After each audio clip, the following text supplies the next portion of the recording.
Nobody would have thought that I would be the one. Reiner, sports talk. Baseball, baseball, baseball, baseball. Oh, with the big mic. Oh, okay. All right, yeah. Okay, now I get it. We got a lightning strike, boys.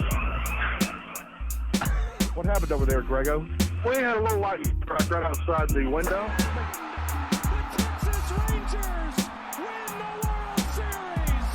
All right. Here's a tip for all these Americano League teams. Wait, you said tip? Yeah, tip. Okay. With a P. Keep jamming. The ticket, colon, nothing but a big Gen X jerk-off sale. This is a cool night or what? Although somebody would hear that and go, bullshit. I'm back, bitches.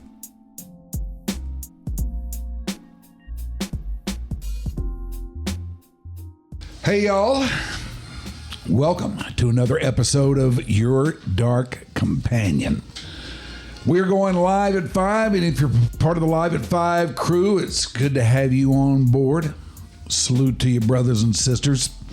You know, you are best known for your work as CEO of Clyde Warren Park, and I got to tell you, I can't imagine what it's going to be like without you being involved on a day-to-day basis, because when I think of Clyde Warren Park, first person I think of is you.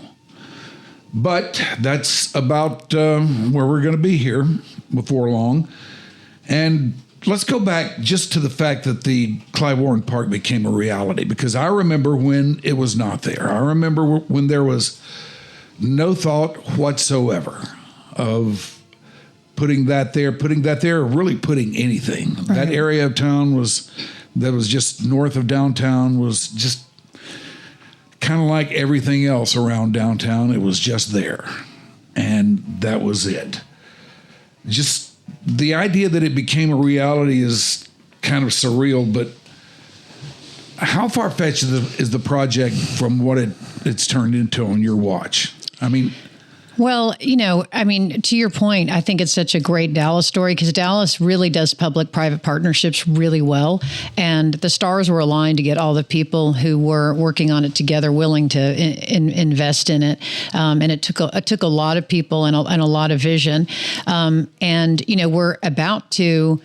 If the bids come back successfully or kind of within our budget on June 2nd, which is just a couple of weeks away, you're about to see an expansion of Clyde Warren Park, which really was part of the plan all along. Mm-hmm. It's just that it was such an effort to get the park built, and understood that they just thought, let's stop at the current site and then we'll add the rest later. So there's potentially going to be 2 more decks added to the west of Clyde Warren Park between Ackerd and St. Paul, and that U-turn that goes down toward El Phoenix. Mm-hmm. One will have a building on it. One will have an artificial turf field, which will have like anchor points for tents to be set up. We can have a beer garden. We can have an ice skating rink during the wintertime.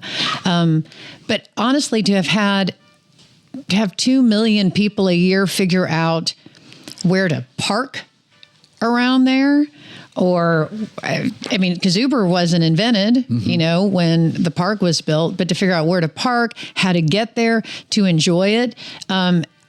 It was possible, but it took a lot of training people in Dallas what a programmed park was going to look like. When we grew up, there are parks aplenty in Dallas, but they didn't have free yoga classes, and they didn't have free concerts, and they didn't have restaurants associated with them and things. Some parks obviously had rec centers, but they really didn't have anything for the entire community. And so I think with a lot of vision and a lot of work, it has exceeded everyone's expectations. In particular, just to finish the answer to your question, what I really think, I think it was known that it would be possible that the property values would go up right mm-hmm. around the park. Right. But the incremental revenue that has been created for the city of Dallas through the increased property taxes is staggering. And now we're looking, you just read the news this past week that the Texas Stock Exchange is potentially signing a lease to go in the brand new Bank of America building directly across the street from Clyde Warren Park. So for that area to turn into almost a new central business district for the city of Dallas, between the Federal Reserve on one end and where that new Goldman Sachs campus is going to go in next to Pro Museum on the other side. I mean, that really has become Y'all Street, and I don't think any of that was anticipated. Now, you mentioned getting it understood, and I would imagine that was probably a pretty big deal for you back then, and it was probably pretty hard to do. I mean, I can imagine them talking to city leaders, getting together, so they're going to want to build a park. What kind of park? Is that the way you kind of imagine it in your mind? I know you weren't there then, but yeah, is that the way you kind of imagine it in your mind? Yes, and I put on the grand opening of the park. That was really my first exposure to the park. I had Tony Fay and I had our business at the time, putting on big events and things after the Super Bowl and doing PR and marketing, and one of our clients was the park. So I wasn't around when they were first, Jody Grand and others were really first approaching the city about it, but I feel like I was involved with the opening of it and modeling these types of events that could be had. So the way that, well, two things. One, exactly what you said about parks. Parks were not prioritized, right? Really, in the same way. Certainly not a park that was not going to be part of the Dallas Parks Department. Just kind of a privately run park. You know, what in the world was that?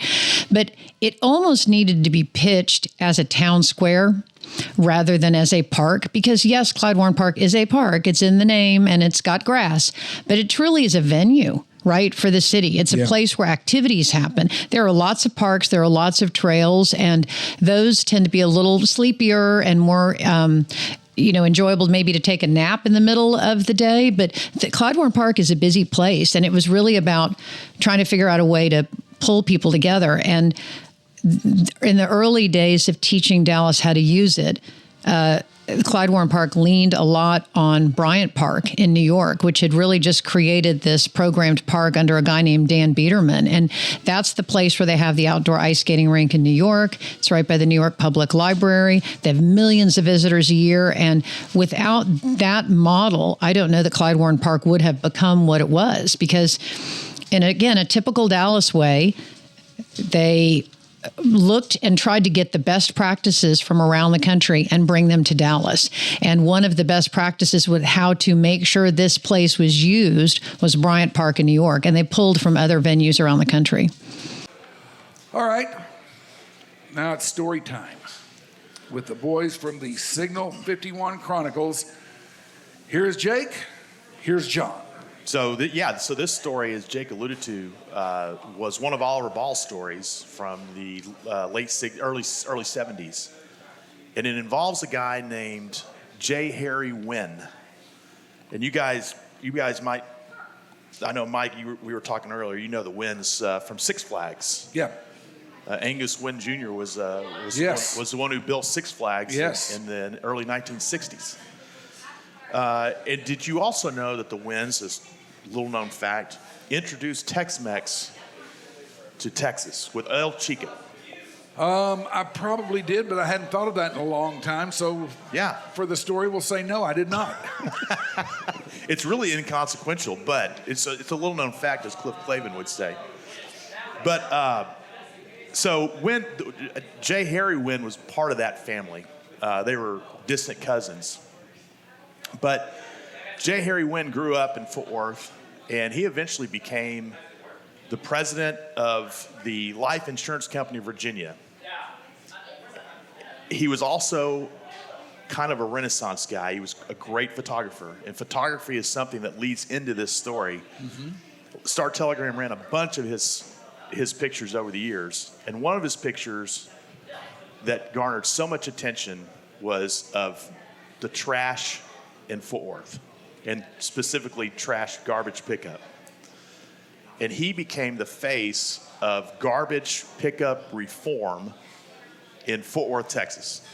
Very, very much a hot potato issue. There was the city council races, I think it was 1970. This was one of the main issues, was what we're going to do with garbage pickup.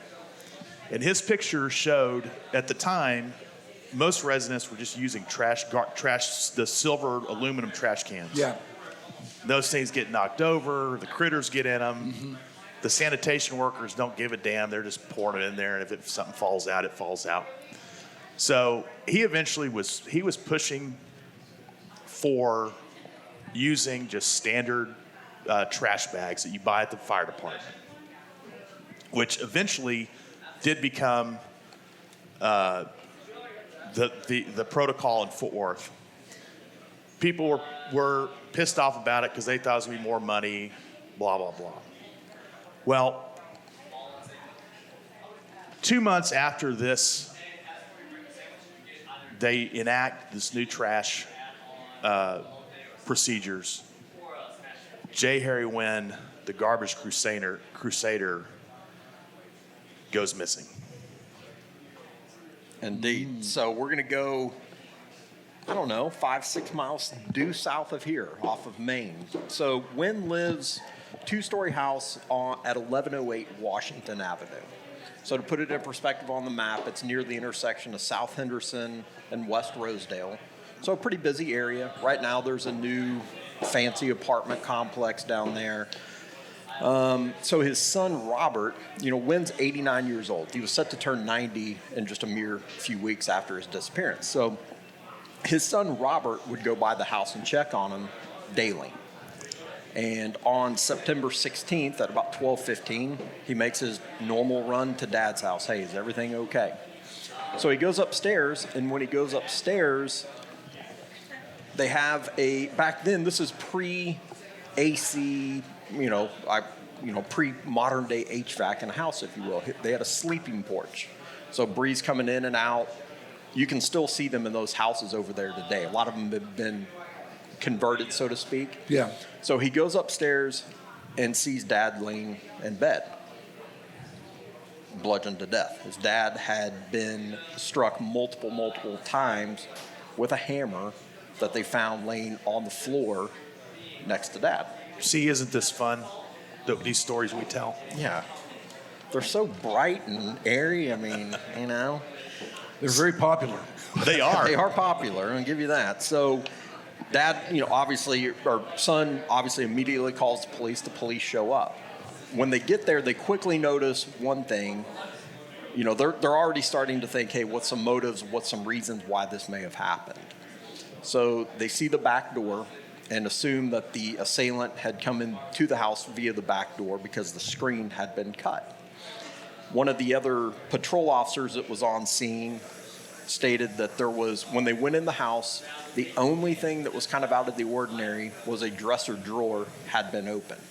Now, they don't know Harry Wynn. They don't know what's normal for him to have in his house, what's abnormal for him to have in his house, but it wasn't the signs of a telltale burglary where things are strewn and missing. The way his body was found and some of the injuries, it was consistent with one of him making some defensive postures, throwing up his hands basically, probably to block blows. Mm-hmm. So they finished their investigation at the scene. Things are a lot different back then, right? This is not CSI Miami or whatever it is where you've got, DNA and things like that. So they start interviewing witnesses, i.e. in this case, neighbors. One of the neighbors says, hey, we heard his car leave at 3 o'clock in the morning. We thought maybe it was some kind of medical emergency, something of the sorts, because there was some kind of collision. The next day, now here's why we're doing this story right here. So the next day, about 24 hours later, Wynn's car, a green 1966 Cadillac, is discovered right outside of that window, maybe 20 feet down the sidewalk, parked on the curb line. And in his car, they find a car key and a torn up piece of paper. That's all they find. It's also handy to remember that the stockyards in the early 70s was a barren place. All the industry from the packing plants had left. There was nothing down here except the dregs. Essentially, it wasn't until Billy Bob's showed up in 1980, 81 that some life started returning here. Yeah, look at it now. Exactly. Yeah, there was no Bronx tack room. There was no Bronx tack room. Back then. Nothing of the sorts. So they recover his car. Like I said, they found the car key that had a partial fingerprint. Again, procedures are different. A torn up piece of paper. So on the surface, it wouldn't seem like much, but family, going back to Wynn's crusade, is trash. They said he was meticulous. There's no way he would have left a torn up piece of paper in his car. They collect evidence. They hope, hey, maybe more witnesses will come forward. Maybe more information will come forward. Something will find a break in this case. Year goes by, no break in the case. 2 years, 3 years, 4 years. To this day, this case has still not been solved. So one of the things that we found interesting was they could never pin down a motive. We did talk to his grandson or great-grandson, I don't remember Grandson. which. Yeah, grandson several years ago about this. And he said in the house, Wynn was known to keep bars of gold, silver, and he had expensive photography equipment. The other thing of interest, at the same time that this case had happened, there was a lady named Emma Davis. She was an elderly female. She was also found bludgeoned to death in her home off of Randall Mill. East side. East Fort Worth. And another guy named Charles Patterson, he had a downtown office at the Sinclair building. And one day, cleaning crew comes in early in the morning. Same thing. They find him bludgeoned to death in the house. So, when you look back at Fort Worth in that time, not just this case, but other cases, this whole serial concept where there were multiple victims, where these things were never solved, were pretty prevalent. Now with Wynn, John talked about this trash reform. The city hated it. They were going to lose somewhere to the tune of $1.8 million over a 2-year period, and we're talking 1971. A lot of money back then. Yep. Citizens, for some reason, there was a big faction of residents that opposes this plan. Yeah. So, and they were concerned about the cost as well. Yep. So, with that being said, it's one of the ones where motive unknown. We do now live in a time where you have technology. Pretty rare that would happen today, where there's just a complete, absolute mystery, right? I mean, with the technology now, you have your license plate cameras. You've got the city's got cameras everywhere, witnesses, cell phones, etc. Whoever drove his car off, would have seen it. Yeah. You'd have had it on camera. Right. Yep. So to this day, the murder of J. Harry Wynn is still a great unknown. Perhaps will probably always be that way. They have solved a couple in the last few. The Carla Walker case, I was around the same time. They recently solved that. So I don't know if we'll ever see that outcome, but. And what year was this again? 71. 71. Yep. And we also had that case recently with the UTA criminal justice class that solved that they thought they had solved a murder from 1984, 40 years ago. Right. It turns out that they didn't. The DA, whatever evidence they claimed to have, the DA said, no, that's not going to fly. But yeah, there was something to do. I think that had something to do with a witness statement. I can't remember what it was. Something of the sorts to where that didn't work out. Yeah. So the case of J. Harry Wynn sits amongst the boxes of the cold cases in the Fort Worth Police Department, Homicide Department. Yep. And that was one that Oliver Ball, who had, worked on dozens and dozens of cases over 30 years, 40 years, whatever the case might be, said was one that troubled him till his dying day. How many cold cases do you think they have? Probably varies, from one time to another time, but. Well, I don't know how good the records are of it, and I don't say that in a disparaging way. I know that a lot that we've done that are not solved, they're still not listed on the website. I think if on the website from 70 to 80, there's maybe 20 or 30 of them. But now their clearance rate now today is 90%. Now that's incredibly high across the nation. Yeah. So the detectives in Fort Worth do one hell of a job at this. It's just rare now that they don't solve it, right? I mean, all the technology and everything, which, Yeah, I'm sure they have a lot more to work with, and they probably have better training, and these guys are probably just a whole lot better at what they do than those guys back then were. No knock on those guys. They were doing the best they could, but...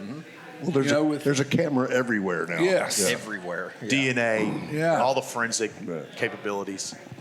And I think the guys are more innate today because, they grew up watching CSI. Oliver Ball wasn't able to do that. CSI is not a bad thing. No. It has its place in this world. Oh, sorry. It does indeed. I am good. I'm good. 6 vodkas? No. Not today. All right. We'll have another one. Let's talk to Steve Helms here for a little bit. Can we do that? Yes, sir. I just want to reiterate that I was 5 in 71. I had nothing to do with that. Okay, we got you off the list. You're good. Thank you.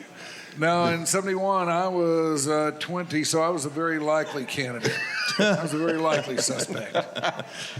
It could very well have been me, except I was too meek and too mild at that time to do anything like that. And how often did you find yourself over here in Fort Worth back then? Not often. Yeah. Not often. My time of coming to Crazy Fort Worth was a little down the line there. Yeah. When I started playing in bands and stuff, when we came over here and played at I Got You and places like that. That's right. Here he is. The reason why we are all here tonight. Walking up just as we broke into a nice, big, fat round of Ranger talk, the great Eric Nadell. Eric. Ladies and gentlemen, how's everybody doing? Good. How are you? I'm doing You're the man great. of the hour tonight. Now that I'm here. What matters is how you're doing. Yep. Fantastic. I feel like I'm 50 years old. I'll have whatever you're having. Right. I'll hold you to that when you come inside. Well, everything here is up and running. Everything's set. Looks Sound like check has come down, and we're set to proceed, are we not? Yeah, I understand the sound check was incredible. I was off doing a Channel 11 appearance while it was all going on. But sounded great from out here. Insiders say. Yes. Variety says Boffo, man. Yeah. Apparently, Sammy Ray blew the roof off during sound check, and we were vibing out here. It all sounded great. Yeah, we were feeling the cumbia shoes out here. Well, the shoes were actually crossing the street, going to the barbecue place across the street. When I came driving up, I almost hit them. Oh, jeez. That'd been tragic. That would be front page news. But they were out at the ballpark last night, and they stayed to the very end. I'm so proud of those guys. They had just gotten in. They literally got in, dropped their bags at the hotel, went right to the ballpark, got there in time for the game, and stayed till the bitter end. And as one should. As one should. Chuck's been a big baseball fan his whole life. He grew up in Cleveland, and he's lived in San Francisco most of his life, so he's primarily a Giants fan. But that's okay. If you live there, you should be rooting for them. So he upgraded. So you run into them in the Bay Area? I've never seen them in the Bay Area, but I've seen them 3 times at the 30A Music Festival in Destin, Florida, that I go to every January. And then I got really lucky this year. The opening series of the season for the Rangers was in Philadelphia. And on opening day, they were playing at the Ardmore Music Hall just outside Philadelphia. And we had a day game that day. So I actually got to see him, got to go backstage and hang out with the boys for a while before the show. It was like a nice little prelude for tonight. Before we get too deep, is it just that cool to be you? I just gotta know. I believe the answer is yes. A definitive yeah. Sometimes. What I really dig about the way you do this thing every year, though, like last year we had the acts out, and I went and sought those bands out afterwards. Even found a couple of CDs just out in my travels. Do you get a lot of feedback from the bands that play the show of, hey, that gave us a really nice bump after we played your show? Yeah, we always do. The audiences are really appreciative. And one of the things I was hoping to do when I started this whole thing 15 years ago was to introduce bands to people who were unaware of these bands that are favorites of mine. Now, some of these bands, of course, have played at the Kessler before, but that doesn't mean that a large percentage of the people in the DFW area have heard them or know who they are. And some of these bands, like Sammy Ray and Chuck Prophet, haven't played in this area for many years, if at all. And this year is a great opportunity for me to introduce 2 bands who I absolutely love to an audience that, probably at least 90% of them have never seen these bands before or even heard of them. It's one of the things that makes you the coolest guy in the room. Indeed. No matter what. Well, I'm willing to try, any form of music that anybody sends me. And I've got a pretty good network of people around the country now who, when they hear a band they like or they go to a show and they see the opener who nobody had heard of before and they like them, they send it to me. And that's how I discover a lot of these bands. Sammy Ray and the Friends I discovered because they've been opening a lot of shows for Lake Street Dive, which one of your personal favorites. Is probably my number one favorite band. And Sammy Ray and the Friends is one of a chain of bands who have opened for Lake Street Dive who are sensational. I've never seen a Lake Street Dive show where I didn't love the opener, and that's how I discovered Sammy Ray and the Friends. You have so much passion for baseball, and it always comes through in your calls. Mm-hmm. Do you think if you hadn't gone down that baseball road that you would have been associated somehow in music? Because you have the same passion for music that you do baseball. It would have been either baseball or hockey, but if neither one of those had worked out... No sports. If broadcasting hadn't worked out, and it very well, might not have. When I got out of college, I had one job offer.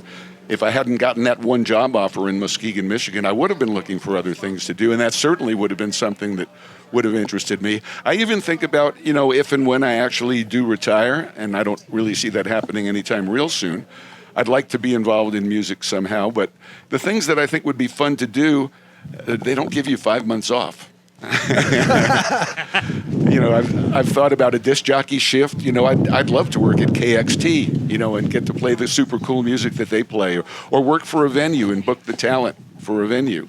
Or maybe set up tours for an artist, be an agent. I think all those things would be fun to do, but they're year-round jobs. But is that something, when you were younger, that you could have seen a future?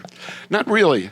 I never really thought of it that way. I didn't know anything about the music business. I was just a consumer. Did you have a passion as a youngster? I loved it, from the time my sister brought home the first Elvis Presley record. Who were some of your favorite? Well, way back then, it was Buddy Holly. Mm-hmm. Buddy Holly was probably my first favorite. That was the first album that I ever owned. And then all of the Motown groups, especially the girl groups. What kind of record player did you have? I had a really cheap one. My sister had a nice one. She had a nice console thing, a nice wooden console thing. But I had this plastic thing in my room that had a couple of little plastic speakers that vibrated, if you turned the volume up. Yeah, but it still worked. More than 3, but it did work. And I was really into like the Chiffons, the Shirelles, the Supremes, the Philadelphia sound, the Shangri-Las.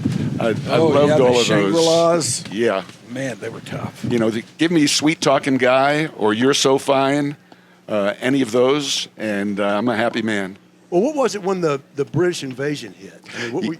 Yeah, that changed everything. But for you, I loved growing it. up in New York, and yeah, when the Beatles came, and it was a big deal when they arrived, at the airport in New York, and went to the Plaza Hotel, and they had to cordon off streets for blocks around the Plaza Hotel, and then they were on Ed Sullivan, and then before you knew it, you had the Rolling Stones, and you had Hermits, and the Dave Clark Five, and more and more, the Kinks and the Hollies and Animals. The Animals. It was. Who's among your collection of people that you've seen?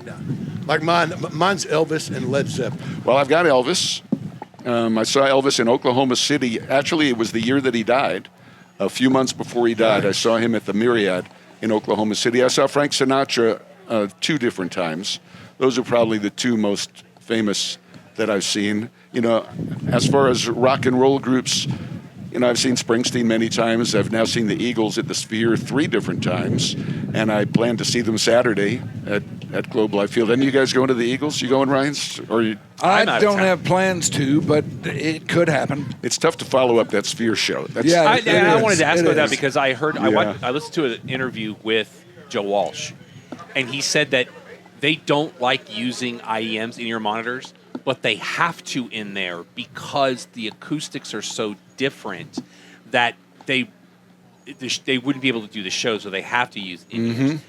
As a spectator, I've been next to it, I've seen it, I know what it looks like, but being inside there with the technological advances and seeing a band like that, or like right now, No Doubt's playing there, what kind of a different level of experience is that as a fan? It's just all immersive. You really feel like you're in the middle of everything because there are speakers all around you. There's speakers in the chairs. There's speakers in the floor.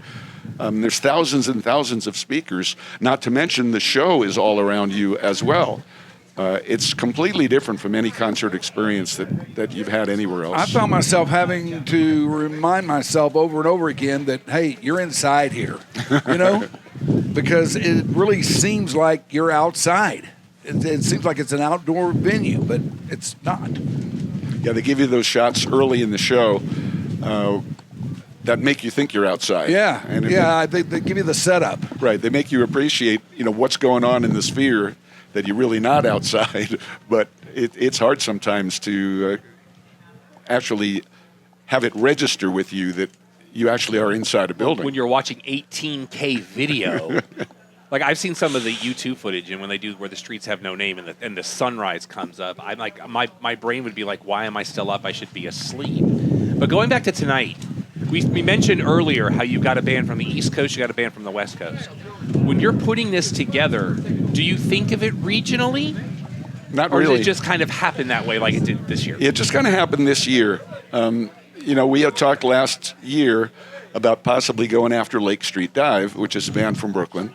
And as it turned out, they're much too big now. They sold out Madison Square Garden last year. So that, to ask them to come and play before 1,000 people or 600 people is, it's a bit of a stretch. Well, as one of the guys that made that happen, you can just say that I helped you get there. But Sammy Ray and the Friends, maybe it's Lake Street Dive light. So I was kind of concentrating on them. I've been talking to Chuck Prophet and his people for a few years, and when Chuck started doing this Cumbia thing, I was really excited about getting him on there. And it just happened to work out perfectly. And the thing I really appreciate about both bands is this show is not part of a Texas run for either one of these bands. They're not going and playing in Houston tomorrow and Austin the next day. They specifically came here to do this show. And I really, really appreciate that. It's really nice of them. They came a long way. Sammy Ray's got a huge band.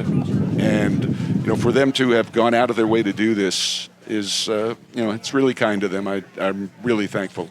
To get that, to do that, how far in advance do you have to book that date in a case like this where they're not going between two cities in Texas? Yeah, I think Sammy Ray got booked toward the end of last year, maybe October or November. Chuck Prophet, we weren't able to nail down until January or February. Wow. But to answer your question even better, we already have offers out for next year. And next year is so problematic to come up with a date. Normally I wait for the baseball schedule to be released, but the baseball schedule that gets released in July, if in fact one does get released, may bear no resemblance to the schedule they actually play, given the labor situation and the possibility of a strike or a lockout. So I've just chosen the Thursday closest to my birthday for next year, which is May 13th, and I've been talking to artists about playing on May 13th, and we've got offers out already to a couple of artists and should know probably within a week or two, if they're going to be able to do it. And both of the artists we've appealed to do want it to be part of a Texas run. They are trying to set up, 2 or 3 other dates in Texas to coincide with this. Well, all right. Everybody's looking forward to it tonight. We appreciate the visit with you. Thanks so much for being here. Glad to be here. Honored Glad to help you out any way we can. And thanks for doing the lunch. You can bid on lunch with Ryan's at Eddie's. Go to 44834 and text ENBB, lowercase ENBB, to 44834. You do not have to be here to win. But you do have to feed me. And there are tickets at the door. If you'd like to come see the show, they start at $25. You can just walk up to the door at the Longhorn Ballroom. Chuck Prophet will come on at 7:30 tonight, and then Sammy Ray and the Friends around 9:30. In between, we'll have our live auction, which is another whole extravaganza. With some amazing items there I heard you talking about on YDC the other day. Yeah, we've got Chris Young doing a dinner at Nick and Sam's. Chad Hauser of Cafe Momentum coming to your house to do a dinner for 10. We have the Home Plate Suite, the owner's suite behind Home Plate, which you can bid on, and trips to Napa and a trip to Houston, see the Rangers play there with VIP stay at the Four Seasons Hotel in Houston. Those are our live items today. Now, if I don't have 10 friends, could he just come and make the food for 10 people Absolutely. and then I can just keep it for the rest of the week? Just freeze it and you're set for a while. Great idea. Solutions oriented, my friend. Yes. All right, the great Eric Nadell there. Thank you. Give it up. Yes, sir. It is his birthday benefit tonight out here at the Longhorn Ballroom, presented by Haynes Boone. You all. This is the great Mac Engel Yes, it is. of the Fort Worth Star-Telegram. Thank you. And the Engel Angle. Thank you. Found on Stolen Water at the stolenwatermedia.com website, where you can find that podcast, you can find Your Dark Companion, you can find all the rest of the podcasts we have at that one easy, convenient location, Stolen Water Media. That's it. All right. All right, so now, in addition to Mac, we have a lady here that I don't know. We'll get to her in just a second. But this is Zalika Thomas. Yes. This is the daughter of Dwayne Thomas. And introduce us to your friend here. Absolutely. My client and my friend. This is Megan Anderson, UFC champion, actress, model. All right. Yeah. UFC champion, huh? I used to do cool things once upon Used a to? time. Hold on now. You're my client. We're still doing it. Yeah, I was going to say, Hold on. sell yourself a You're little making me better. look bad. I used to Let's start punch over. people for a living occasionally every Saturday night, maybe 2 to 3 times a year. I have one question for you, Megan. Mike, I'm Yes. going to cut you off because anybody who watches boxing and specifically UFC MMA, women's MMA, wants to know what you think about what went down on Saturday night. I knew this was going. It had to come up. Gina Carano versus Ronda Rousey in the fastest big fight that I have seen since Spinks Tyson. Don't answer that question. That's it. No. Coming up right after this. What did you think of it? I watched it. What did you think of it? I mean, am I surprised? No. I mean, Gina hasn't fought in like almost 20 years. Ronda, it's like 10. So like Gina's like 15, 20 years almost. So like, I'm not surprised that happened. And if we're being honest. Yes, please. I mean, anything with MVP is money motivated. So you look at the entire card, it was like almost all first round finishes. So when I see that from an analytical standpoint, they weren't good matches. They were made to benefit one side and for money. So I think Ronda brought back like 2.2 million. Gina was like 1.7. Or so, that's what the numbers are saying, like allegedly. So, I mean, Gina got 1.7 for 20 seconds worth of work. Yeah. Mike, where can I get that job? You can't. I can't. Where's We that can't. commercial break? Yes. Did you see it coming? Oh, yeah. Okay. I mean, that's Ronda's bread and butter, right? The armbar? Yeah, that was her thing. Like the judo to the armbar. That's her thing. That's what got her to the during Strikeforce days. That's what kind of got her in the limelight because she was just running through these girls. Yeah. She would take them down straight to the armbars, take them down straight to the armbar, and it wasn't until she got to the UFC, she really.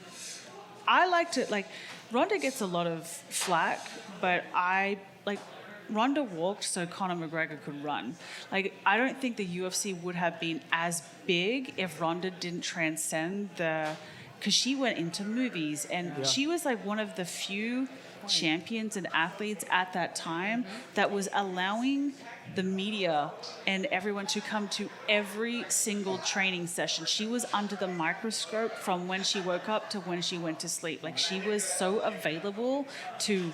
And her whole life was available to everyone that without her doing stuff like that and going into movies and being on magazine covers, she brought in such a wider range of fan base so that when Conor McGregor came through with his swagger and his walk and like the talk that he talked and the walk that he walked, he was able to be as big as he was because Ronda could really open the eyes to a lot of the fan base because MMA for the longest time was seen as a very barbaric sport. Yeah. It was violent, barbaric. Like I used to get a lot when I first started, you guys are just, you just go around fighting everybody. I'm like, most fighters, we are probably the most chill people. Why would I want to fight you when I've just been beat up in the gym? Right. Like all day. Like, I'm not getting paid for this. So a lot of the narrative around how people viewed fighters changed because of somebody like Ronda, and the backing that the UFC brand was able to kind of help change that narrative. So when Conor came through, look at what he's doing now. Yeah. Like he transcended the sport to another level. So yeah, I am I surprised? No, but I definitely think that Ronda deserves a lot more respect than she is given. I'm hearing you talk about this, and I, who knows nothing about this, I'm thinking, God, can it be possible that she's cool with this? But then the more I hear you talk, the more I see, just what she did for the game. And I guess, and at the end of the day, you are cool with it all. Well, you look at just Dana White's words. Yeah. He said there's never going to be women in the UFC. And then Ronda came around. She changed it all. Like, I wouldn't have been in the UFC if it wasn't for Ronda. Like, all of us wouldn't be where we are without Ronda coming through and doing what she did in Strikeforce and taking people down, armbarring them again and again and again, and just going on this undefeated streak. She made somebody like Dana take notice and be like, hey, maybe we should actually bring women over to the UFC. And so without somebody like her, myself, Amanda Nunes, Valentina Shevchenko, we wouldn't be able to have careers in the UFC if it wasn't for somebody like Ronda. Now, let's turn our attention to you, Zalika Thomas. When I was asked to fight, I would have paid for that. No, I'm sitting here going, oh, no. I'm a lover, not a fighter. So, you are the daughter of the great Dwayne Thomas, and Cowboy fans of a certain ilk will have very vivid memories of him. Yeah. I being one of those. Yeah. I was around for that whole thing, that entire process, the whole Dwayne Thomas experience. As you were growing up, were you in contact with him much? Was he around for you much when you were growing up? Yeah, he was my father. Absolutely. Now, I was not born when he played for the Dallas Cowboys, so I heard all the stories. Yeah. But yeah, my father was definitely in my life. He was an amazing man, and nobody's perfect. And he loved the sport of football. He was very passionate from playing at Lincoln High School all the way to playing at West Texas State, and then being drafted first round 1970 by the Dallas Cowboys. He also played for the Washington Redskins, the Chargers. He just suited up for a game, so obviously a lot of different controversy, but he was in my life and showed me a lot of different things, introduced me to a lot of different people, and he was one of the most misunderstood football players, celebrities ever. But those who know him, and I'm actually working on a documentary about my father. So, stay tuned for that. Yeah. Can't wait. Yeah. As one who was around for it all, can't wait. Yeah, from people from high school, from, West Texas State, just people around, the Cowboys, Washington Redskins, the Commanders now, formerly Washington Redskins. Please stay tuned. Follow his page on Facebook and Instagram and TikTok. So about 20 years ago, a little bit less than that, I was covering the Cowboys. Sure. And I was working on a book, and it was about the history of Texas Stadium and the Cowboys and all that. Yeah. And I wanted to talk to Dwayne. Yeah.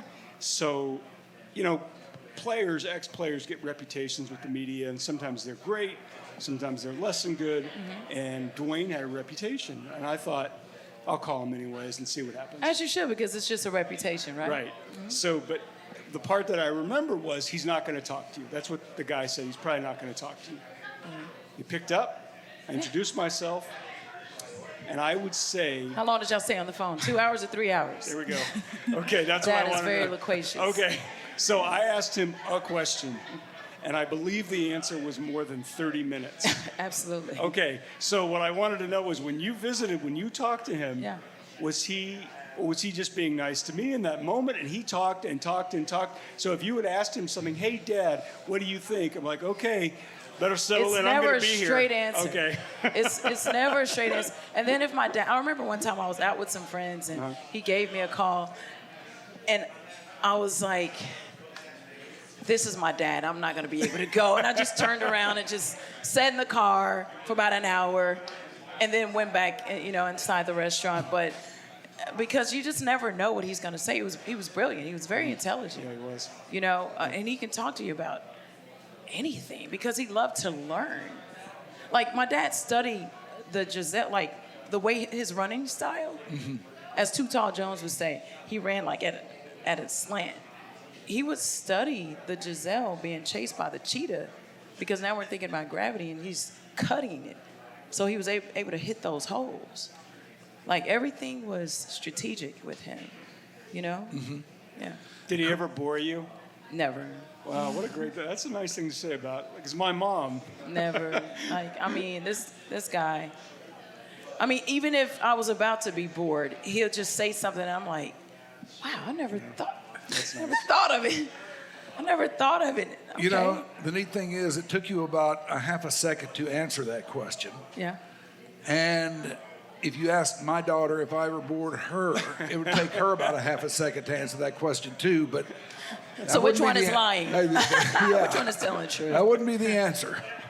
Did you, by any chance, when you were younger, and your dad, because I'm sure football was a huge part of his life. Oh, yeah. Did it impress you at all?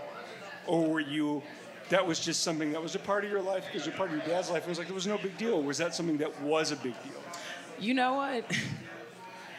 My father, all that attention we would get, because obviously once I was born, my father was not playing anymore, but I did not like that attention. Literally, people in the last couple of years, like when my father passed away, they were like, we didn't even know that was your dad. Because growing up in school, they would treat you different. Sometimes it was cool. But they would treat you different because of who your dad was. My dad was. And I just didn't like all that attention. I just did not like it. And so, yes, I love my dad. And I always knew he was a badass. A bad. This is a podcast. Amazing. You can say whatever you want. A badass. And like always. And just the way people responded to him. It was just so ingenuous, like they loved him. And then there was others who had their own opinions, as they should, because it's their opinion. But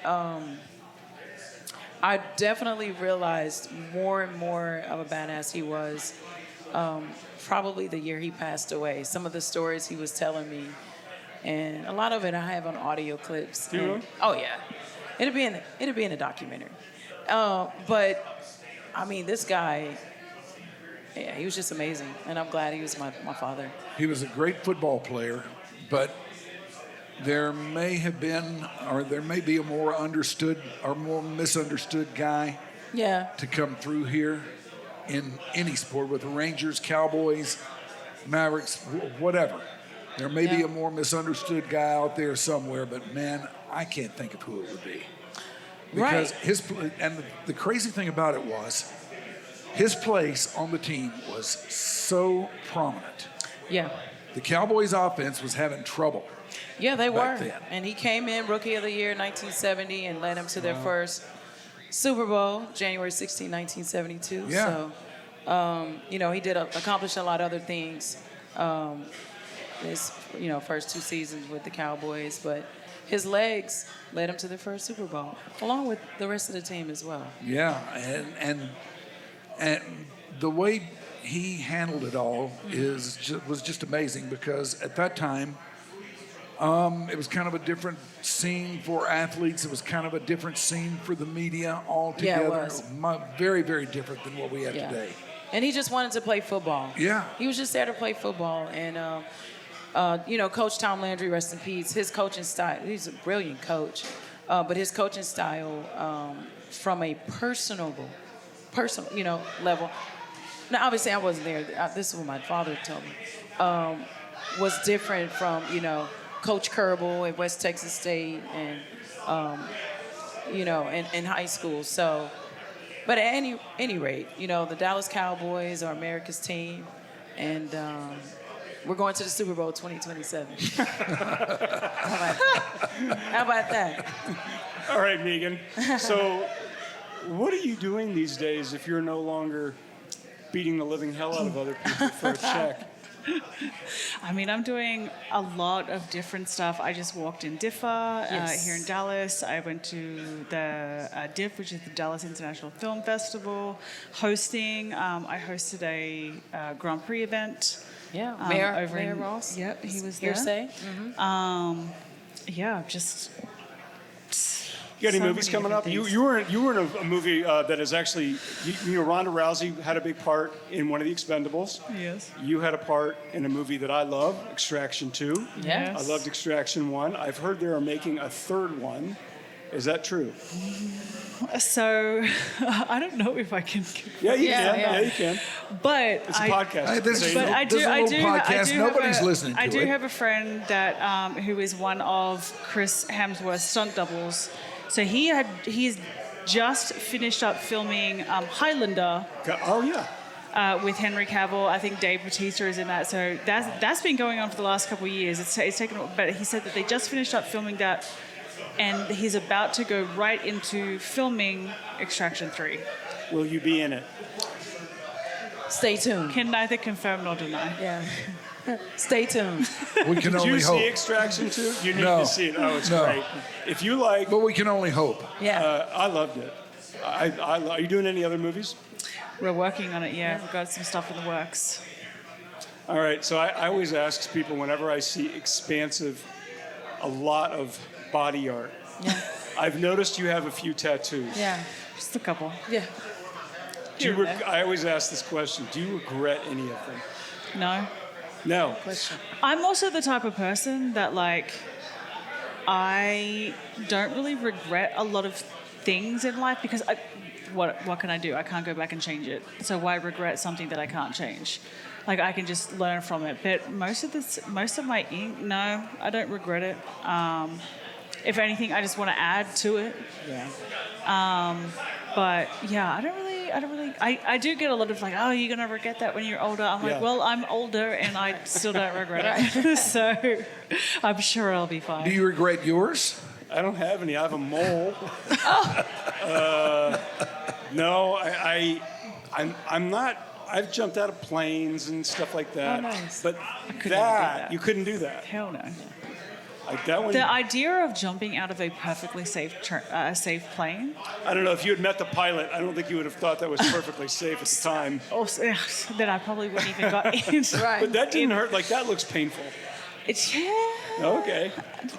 Yes, I would say some spots hurt more than others for sure. I agree to that. So it's definitely it just depends. My forearm was nothing compared to in here. It just depends. Different parts of the body, different pain tolerances, and also individually, we all have different pain tolerances. So sometimes, somebody who gets their rib tattooed is going to be like, "Oh my God, this was easy. Let me fall asleep," and then somebody else is holding on for dear life, thinking, "When is this going to end?" Because it's just so painful. So it's hard to tell. Oh God, I can't imagine what that must be like. Well, what's you have a few, right? Yeah, I have a few. I think the one that hurt the most was this one because it was right here. They on say that bone. the fingers hurt a lot too. Yeah. More than the ankle. Well, I don't have one on my ankle. I've heard the ankle is the ankle. Yeah, does probably so hurt. because it's right there by a bone. Yes, that's my. For me, anything over the bone, even on my back, on the bone was fine. It was around. The space around the bone, that hurt more for me. But I've also heard other people that was just anything on the bone was excruciating. Yeah. So everybody's different. How did you guys find each other? The Yellow Pages. I like that, not the internet. The White Pages. Yeah, the White Pages. I looked To up. a mutual I needed- friend. Yeah. Mutual friend. Yeah.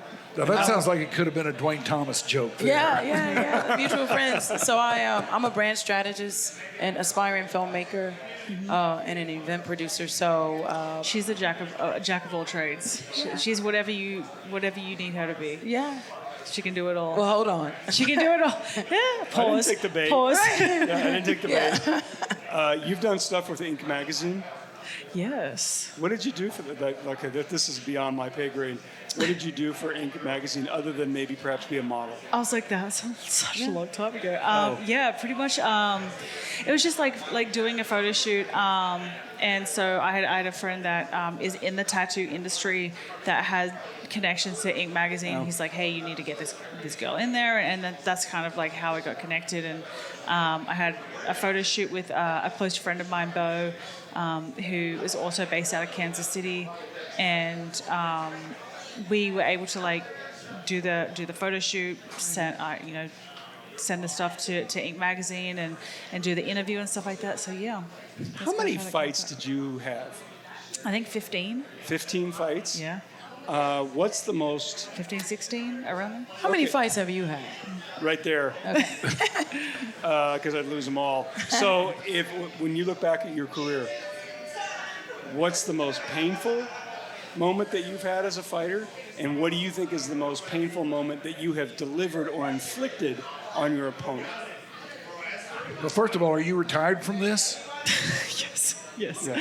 I don't fight him. I don't. Allegedly. No, allegedly. If the price is Right, I right. was going to say. After this weekend. Right. Well, Okay. Gina Carano did say that she's interested to have more fights, and I'm not going to take her down and try to submit her. Like I would be cool to do like a boxing fight or like a kickboxing fight with Gina for sure. Well, because 145 was my weight division, and I would even be like, let's go up to 155, so we don't have to cut that. Right. Both of us don't have to cut that weight, because I don't know if I could make 145 anymore. But okay, so the most pain that has been inflicted on me, yes. I would say just losing in general. Really? I hate losing. No. Am I a sore loser? No. But do I despise losing with every fiber of my being? Also, yes. But I think like when you're an athlete and you've competed at that level, like you're all like, I can't even play like games, like board games or stuff like that, or like family games at Christmas time, because I'm like, I can't handle that. Like it's the competitor comes out too much. Yeah. I'm like, I need to destroy everyone. Yeah. You're one of those uncomfortable. You're that person. I can't Don't play be with her. And I'm like, I will be the hype man. I will be the vibes. Yeah. But I can't handle having somebody be like, oh my God, I beat Megan in solitaire. I beat Megan in like cornhole. I'm like, I've never played cornhole in my life, but I can't handle you having that over me. Like I can't do it. So no, so losing would probably just in general, but it's also because you know how much work you put in. And it's not like any other sport where, NBA, I have another game in 3 days. I can redeem myself. It's not like the NFL where I have a game in a week. I can redeem. You fight maybe twice a year, and the stakes are so much higher. And whatever happens, you got to live with it. Yes, you have to live with it for months and months and months. And if you retired, you've got to live with that for the rest of your life. And so that's probably like my that thing that the most pain that I've inflicted. I mean, I've broken like a lot of orbital bones on my opponents, so I feel like that would be pretty painful. So yeah. Did you know it? Like when you landed that punch, does that have a feel to it when you? Because a golfer might say if they strike a ball perfectly, they say they don't even feel it. Or a baseball hitter, if they hit a home run, like they don't even feel it off the bat. It's that smooth. So the thing is that like from my experience is like anytime you would try to force like a knockout or like a big move or something like that, it would never work out. But anytime you just kind of like went with it, and it's always the punches that feel like nothing. Okay. That drop somebody or like open up a cut or break something.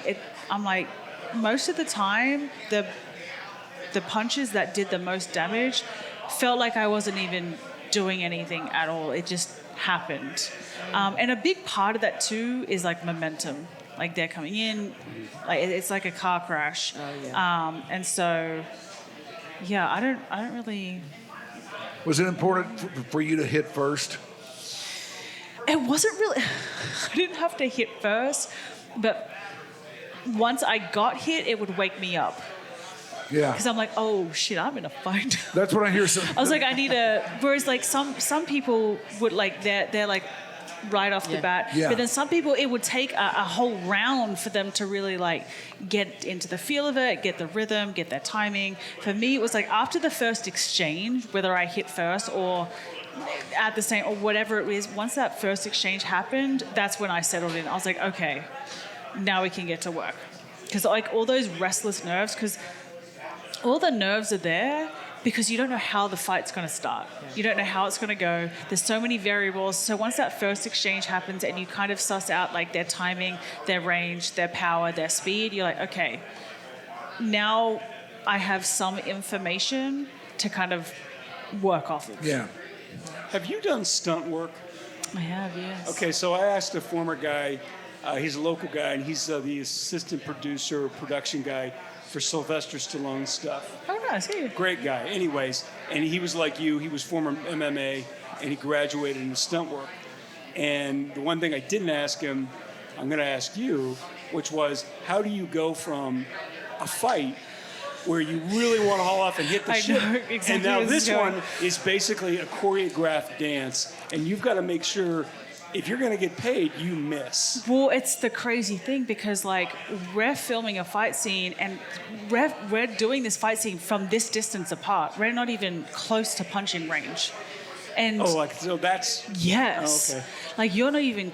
And that was, like, the weirdest thing for me to get used to. It's just, like, looking like you're hitting, like you're actually landing the punch, but you don't.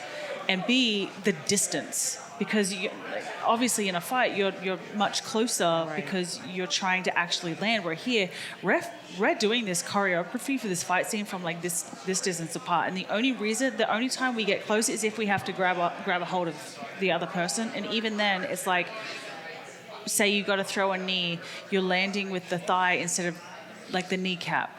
Or you're throwing an elbow, but it's landing like here instead of actually on the face. Like that definitely took a little bit of adjustment, and it was really it was such a weird concept to wrap my head around because I was like, oh shit, like I'm used to hurting people doing this. Now I have to look like I'm hurting you, but it's like a butterfly.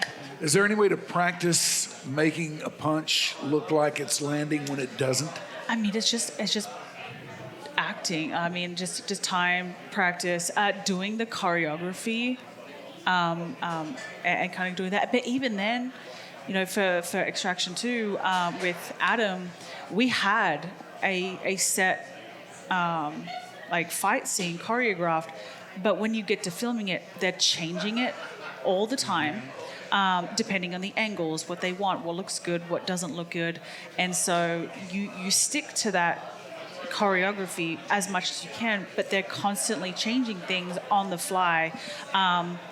My scene, like my death scene, I died like 5 different times, like 5 different ways. How'd you die? Like 5 different ways. So one was a shotgun, one was a pistol, one was something like a knife. Like so.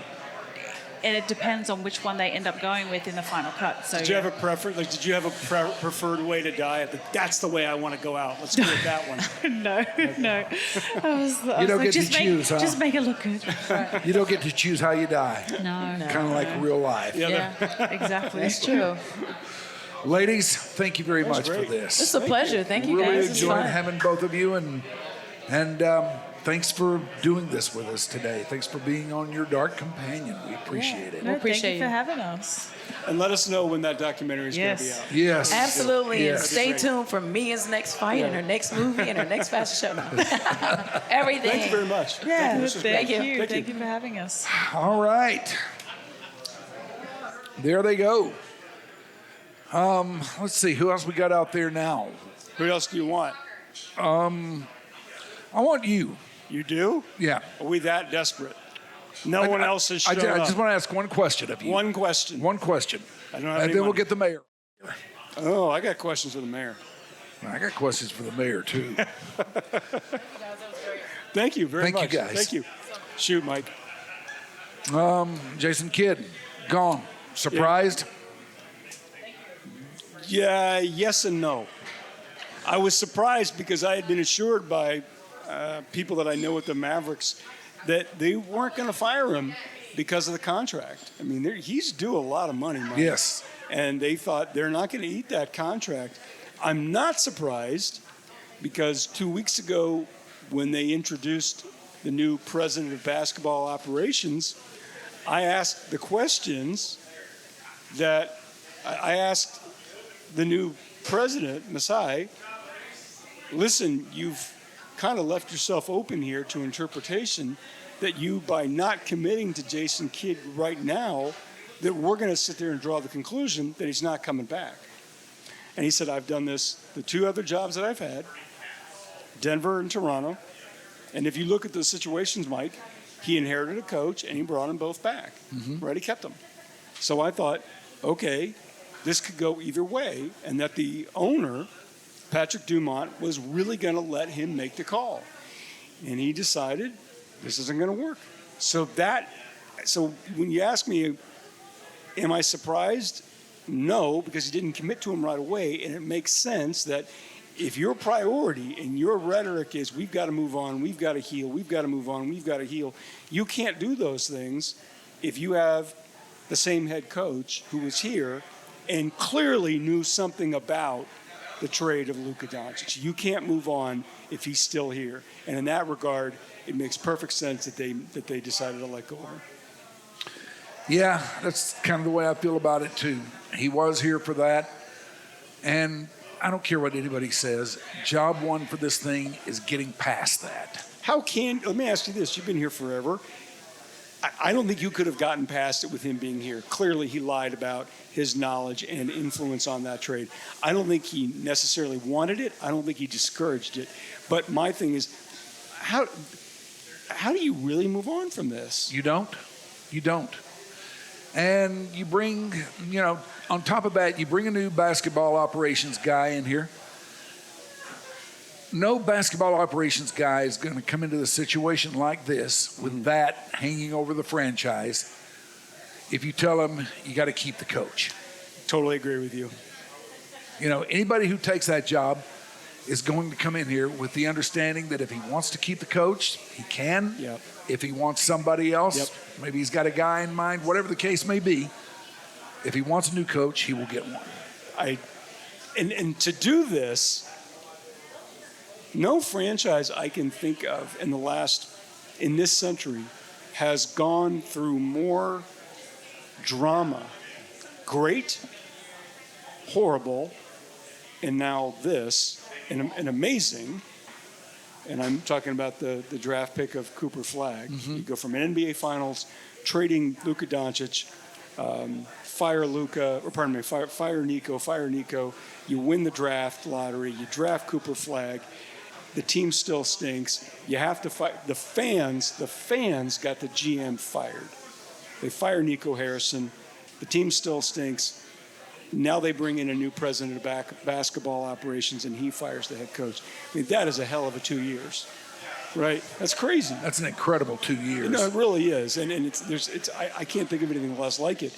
But to me, I think the most encouraging thing is that the owner said, "Okay, I screwed up, huge, and if we're going to get this right, I'm willing to eat between $50 and $60 million in guaranteed contracts between the GM, the coach, and probably another person or two in order to truly move on from it and to give ourselves the best chance to rebrand ourselves."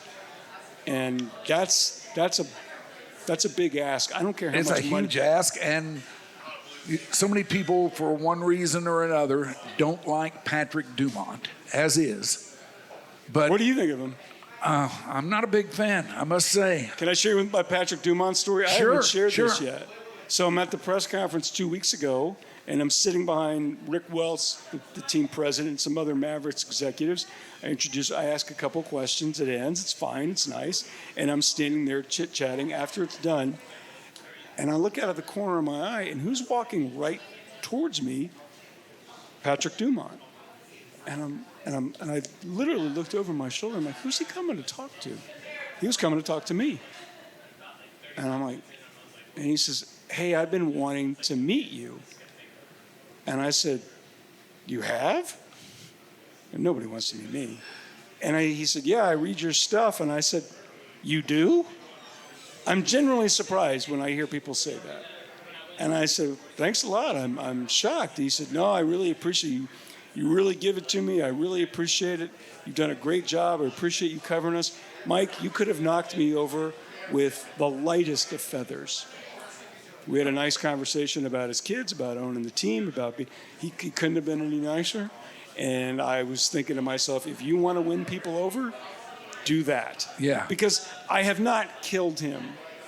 Now, I haven't been flattering, but I have not killed him. Yeah. But in that exchange, it was 5-6 minutes, I was like, well, this shocked the hell out of me. And it totally changed my perception of what he wants to do with this team, where this is not just a real estate play to make a whole bunch of money on a project in Dallas, but now he's really gotten into owning a basketball team and wants to win, in part because I think his kids really like it. Let's talk about the World Cup a little bit. Now, you got big doings going on there. And I promise I'm about to get to what you're into. No, that's all right, because I haven't started that yet. I'm still very much tied up in Clyde Warren Park. So I am, as I said, my last day will be literally the day after World Cup, because we are very excited that we're going to be showing almost every game during World Cup. We've gotten FIFA approval to have a large screen. So it's like 13.5 by 24 feet LED screen or something like that. And during the park open hours, so, there aren't any games that start as early as 6 a.m., but really until the evening, we're not going to show any of the really late games, the ones that start at 9 and 10 and 11 at night. But the games that start at 8 p.m., we're going to show every single game, either in English, on Fox or in Spanish on Telemundo, for anyone to come and enjoy the experience of being together and rooting for their favorite team. I can't imagine what that's going to be like with the World Cup here. Have you ever experienced anything close to the World Cup or gone somewhere where it's been happening or anything? Not World Cup, no. Obviously Super Bowl, because before I was involved with Super Bowl, we went to a couple of different ones to kind of see what that was all like. But It is going to be incredible. It's going to be hot. I mean, they're coming in July, okay. The Super June Bowl and July. Here was really cold. That's true. We know about these extremes. That's totally true. But no, I haven't. Have you been to any of the World Cup matches? I haven't. Yeah. I haven't. I'm very interested in what it's going to be like too. Yeah. I mean, all I know is what I've heard from people. Right. And those people who I've heard it from are all big soccer guys, and I'm not particularly, but still, this is something that transcends the sport, Yeah, absolutely. And, we're partnering with the local organizing committee, the host committee. They've got their big Fan Fest event, obviously, at Fair Park. We're, again, just honoring our role as being the town square of Dallas by having the games on for people who want to come have lunch, eat at a food truck, watch the game. I have a feeling that there may be some gathering after big victories where people want to come and celebrate together, and the park is centrally located for that. But we've also got some different activations that'll be going on during the tournament with FC Dallas and with Atletico and with the Dallas Trinity, the local soccer teams. They're going to be putting on some fun activations for us. And we're working with a lot of the FIFA sponsors who are going to be, Anheuser-Busch is a big sponsor. They're going to be setting up a fun bar for people to be able to have a beer and watch the games. So, we really encourage everyone to just go to our website and we'll have everything up, which games are going to be in English, which ones are in Spanish. And it should be fun and hot. And crowded. There'll be a lot of people there. Yeah. Should be fun indeed. Oh, man, we're back here at the Bronx Tack Room here in... On here? Yeah, you look like the young version of Mike Reiner. We'll see what road I take in life and where that leads me. But we're here at the Bronx Tack Room. There's 2 bars in one building. There's an upstairs and a downstairs in the historic Stockyards here in Fort Worth. I'm joined by a motley crew of characters here. Mac Engel to my left. Mac. No, yeah, please, no autographs. Thank you. Mayor Ross here. Mayor of Arlington. Thank Absolutely you for being here, no autographs. Dude, you're wearing a KU shirt. That's where I went to school. Yeah, I'm sorry. I did my undergrad there, and I did my graduate work here. My daughter did just the opposite. Undergrad at TCU, Really? graduate work, Yes. or law school at KU. Really? Good Yeah. for her. I didn't get a law degree. I meant to. Yeah. So all the reading got in the way. I would say you wouldn't be here with us, but he is. So, Yeah. you know, paths lead in weird places. And then Daniel That's right. Hernandez is here with us as well, former professional soccer player. We're going to talk a little soccer. We're going to talk World Cup. We're going to talk all of those sorts of things, Mac. First question. Can I ask the first question? You may. Okay, I'm sure, Mayor, you've heard the World Cup's coming to Arlington. Yeah, I You heard that. Yeah, Okay. that's pretty cool. Yep. In Dallas, believe it or not. But that's a different topic. That's a different topic. So Can I get another drink?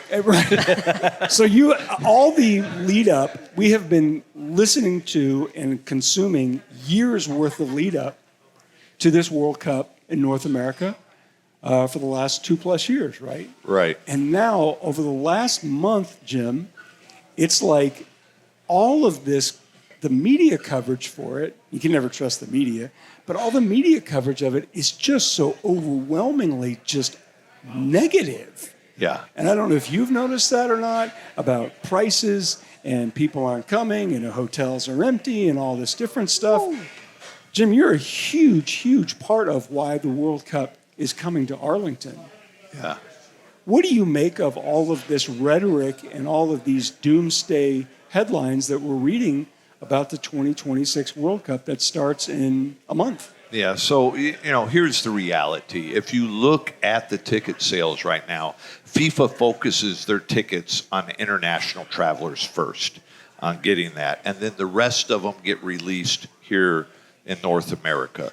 Those will fill up rapidly. And if you look right now, they're saying that in most venues, you're only getting 3% left right now that have not been sold out. 4% here, 3% there. This is going to be a sellout no matter what. Now, people are a little skeptical thinking we're not having the hotel reservations yet. Yeah. We're not getting the heads in the beds like we were expecting. I think give it time. Most of those rooms are going to fill up earlier or later on, closer to the matches. We're already at capacity in Arlington. Our hotels, all our Lowe's hotels, everything, we're blowing and going, and they're filling up there, and it's going to have that ripple effect going out. I think you're going to see a lot of traffic coming in.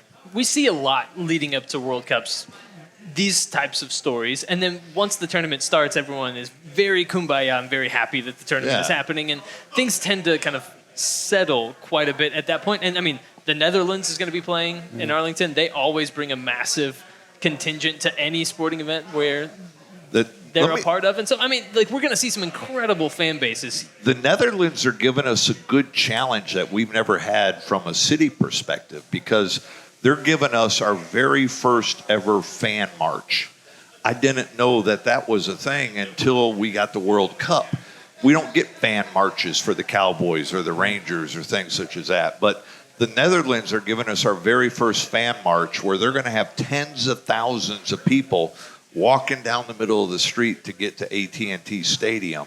And that's the most bizarre thing ever. So from a security perspective, from a city perspective, we have to manage that and say, listen, we want you to come out. We want you to do your thing that is beneficial for your team. But we got to do it safely. So it's going to be a good challenge. And what's the path? Because I've been to AT&T Stadium 100 times. I've been to college football games, which is the comparison I hear a lot of for FIFA games. Internet is an American college football game, yeah, and say a huge international soccer match. where are you going to put them? Like, where's that march going to be that's going to be safe and convenient for them to be able to walk in Arlington to the stadium? They're going to have to get off of Judge Roy's screen. That'd be great. Well, you know, we're the only city in the country that has 3 stadiums within walking distance of each other. So what I envision them doing is what I've heard is they're going to be somewhere around north side maybe of Choctaw and come down Ballpark to Randall Mill and then take Randall Mill west into AT&T. They don't have the route exactly pathed out yet, but they'll get it there. I'm not worried about it. I may come out and march with them. You never know. Paint your face, do the whole orange thing? I'll do it, man. I like to come see on. that. All right. They ball out. Now, Daniel, you played college here. You played pro here in DFW. What does it mean, like, from your perspective, having played here for so many years throughout your career, to then see a World Cup come back around to DFW and to see fan bases from all over the world coming to a place where you've played before? Yeah, I mean, I feel lucky. You know, we were able to see the World Cup in '94. No one ever imagined it would come back in this lifetime. And to be able to experience it at the level that soccer is in the United States now is just a privilege. And I've heard the negativity about the ticket prices and so forth. But for me as a soccer fan, that doesn't bother me because this is a once-in-a-lifetime opportunity for people to see all these countries, all these cultures in the international level, on the soccer level. I mean, I think most people would pay whatever to make sure and experience these games. So I'm excited. I'm excited for Dallas, Arlington, Texas, all the United States that are able to see these games in person. This is definitely a once-in-a-lifetime opportunity.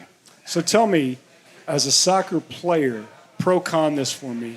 Tell me why you like the expanded field.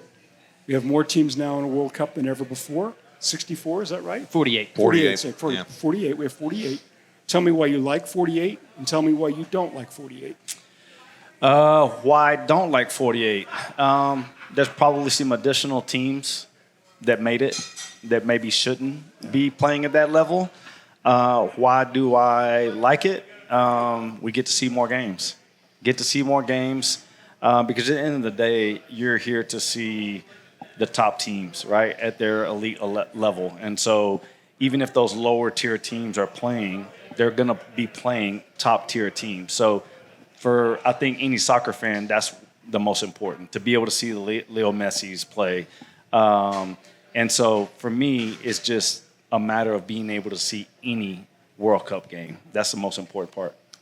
It's pretty incredible. I mean, given the fact we're going to see just such a breadth of country represented. I mean, countries like Haiti haven't made the World Cup in forever. They're getting to play in this one. I mean, you're getting to see maybe some athletes that haven't gotten to a chance to participate at this level in the past. And now expanded field, I think we might see some games that are a little bit more defensive oriented perhaps, because 8 of the third place teams now move on to the knockout stages, which wasn't the case in the past. And so you might see some games that I think are more tactically stalemated because teams are not wanting to come too much out of a shell and that sort of thing. But I'm looking forward to that. And like you said, there's the opportunity to see somebody like Leo Messi that, I mean, man, I made it out to Argentina-Mexico friendly, I think back in like 2016 in Arlington, you know, and it's you don't get a chance to do that all that often, just right in your backyard, you know? Well, I think part of the also privilege of seeing all these teams in the World Cup and the extra teams that are additional teams that are making it this year is, you know, we talked about the Walk of the Netherlands. To be able to see all the different soccer cultures from all these different countries, that's one of the things that I preach to my daughters all the time is like, be able to experience all these other cultures and see around the world what all's going on. And to have them here locally and see it in person, I think that's a huge privilege. Okay, so I was in Germany the last time the United States won a knockout game. You remember that? I do. Mexico. The 02? Yeah, it was 02. Yeah. And I think, is that the only time the United States has won a knockout game? It depends on how far back in history you want to go. 1930, the U.S. came in third place. Okay. But there was only... How do you even know this stuff? Look, if you're going to host a soccer podcast, it's true. You got to know your random stuff. I mean, there were only, I think, 12 teams in that. On January 30th of 1930, they won a knockout game. Yeah, don't ask me dates. I'm like, So you know, though, that was the last time the United States won a men's game, a knockout game. Mm-hmm. And we thought back then, we're getting better. Here we're we going go. to be there. We're going to get to a Final Four. We're going to get to a champ. We're going to win it. And we're no closer today. In fact, we're further away today, at least by the standings, than we were 20-plus years ago. And since then, all this criticism of America's youth soccer culture and system has become deafening. Are we any closer today than we were the last World Cup? It just seems like we're good now, we're competitive now, but there's something that's preventing us from being, despite the population, despite the money, there's something preventing us from beating Germany, Italy, France, Argentina, the Netherlands. What is it, and will it be different this time? Well, to be honest, being optimistic, yeah, I think we do have a chance. That's being optimistic. And I would say if you look on paper, all the players that we have on the national team that will be playing this World Cup, they all play huge club teams all over the world. And so on paper, we have a stacked roster. The problem is the last year or so, we haven't had the greatest record as a national team playing together. And is that a coach issue? I don't know. Is it a chemistry issue within the players? I don't know. Is it a talent issue? I don't know. I absolutely it's not talent. No, absolutely not. I think is it anything more because of America's youth soccer at ages 5 through 11? I don't think so. Okay. I mean, there's some things that are broken, obviously, that needs to be fixed. But look at the roster of the World Cup of the U.S. national team. Almost every single player is playing for a huge club team in Europe or somewhere around the world, some of the biggest clubs. And they've had the experience of playing Champions League or Premier League. That's right. So I think on paper it's there. I know you have thoughts on this. Oh, I've got so many thoughts on this. Well, first of all, I think it's a uniquely American brand of hubris to believe that the rest of the world can get like 100-year head start, like really, really caring about a sport. And then we come in and say, we should be good at this. Why aren't we good at this? You know, and then like continuously ask the question of like, why can't we beat these other countries that live, breathe, die this sport? Why aren't we winning this? And so I do think that is a little bit of an American mindset that we have.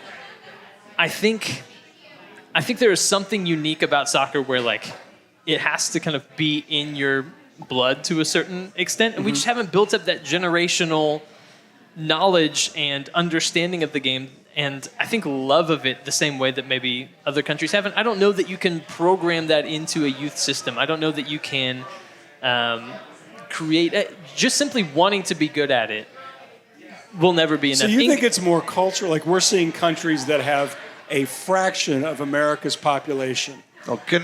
Listen, let me weigh in on here. First of all, I think it is more cultural, but look at it like this. What's the biggest sports franchise in the world?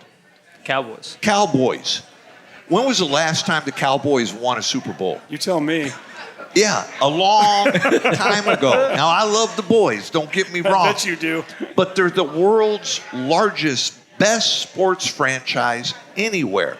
It doesn't change the impact that team, that franchise has on young people. It doesn't really change the impact that they have on keeping that culture of American football alive. I think what it is a cultural thing that we're the new kids on the block. We're the new kids with soccer. We're the ones that are there, and we have this mentality now that we expect to win. We expect to win it all. Cowboy fans are no different. We expect to win. Yeah, but at least with the Cowboys, Jim, you can sit there and say, well, they did it. You know, I mean, granted, it was 30 years ago, but they do have a history of 5 Super Bowls. Yeah. Whereas it seems like what you're talking about, that America in soccer, let's be generous. We really only got started to be competitive 25, 30 years ago? Yeah, at best. Is that fair? Yeah, I would say so. And again, talent-wise, I think we're in a whole nother stratosphere. I think back when we were qualifying to the next round of the World Cups and so forth, the talent was there. I don't think we had the experience. I don't think our players had the experience of playing in big clubs, big atmospheres, big environments, like a lot of the other countries do. Now we don't have that excuse. So take a guy like Christian Pulisic, terrific player. Yeah. For us, rank him. Where would you rank him amongst the top players in the world? I'll say Fox just had him ranked in the 70s. In the 70s? Of all of the players in this particular World Cup. Is he the best player for the United States? I don't think so. I'd say Weston. Yeah, I don't think it's Pulisic. No. Okay, so where would Weston rank? They also had him in, like, I think the high 60s, maybe low 70s. Okay, so of all the players, Daniel, you just mentioned, we've got all these guys now on these playing overseas for the big clubs and making the big money. Are they the best players on the team, or are they just on the team? I think Pulisic and Weston McKennie are two of the top players on their respective teams. Okay. Yeah, I would say so. I think the one thing that we're missing is maybe we have a lot of ranked 50, 70, 80, 100 in the world. We have a lot of those guys. We don't have any top 10 players.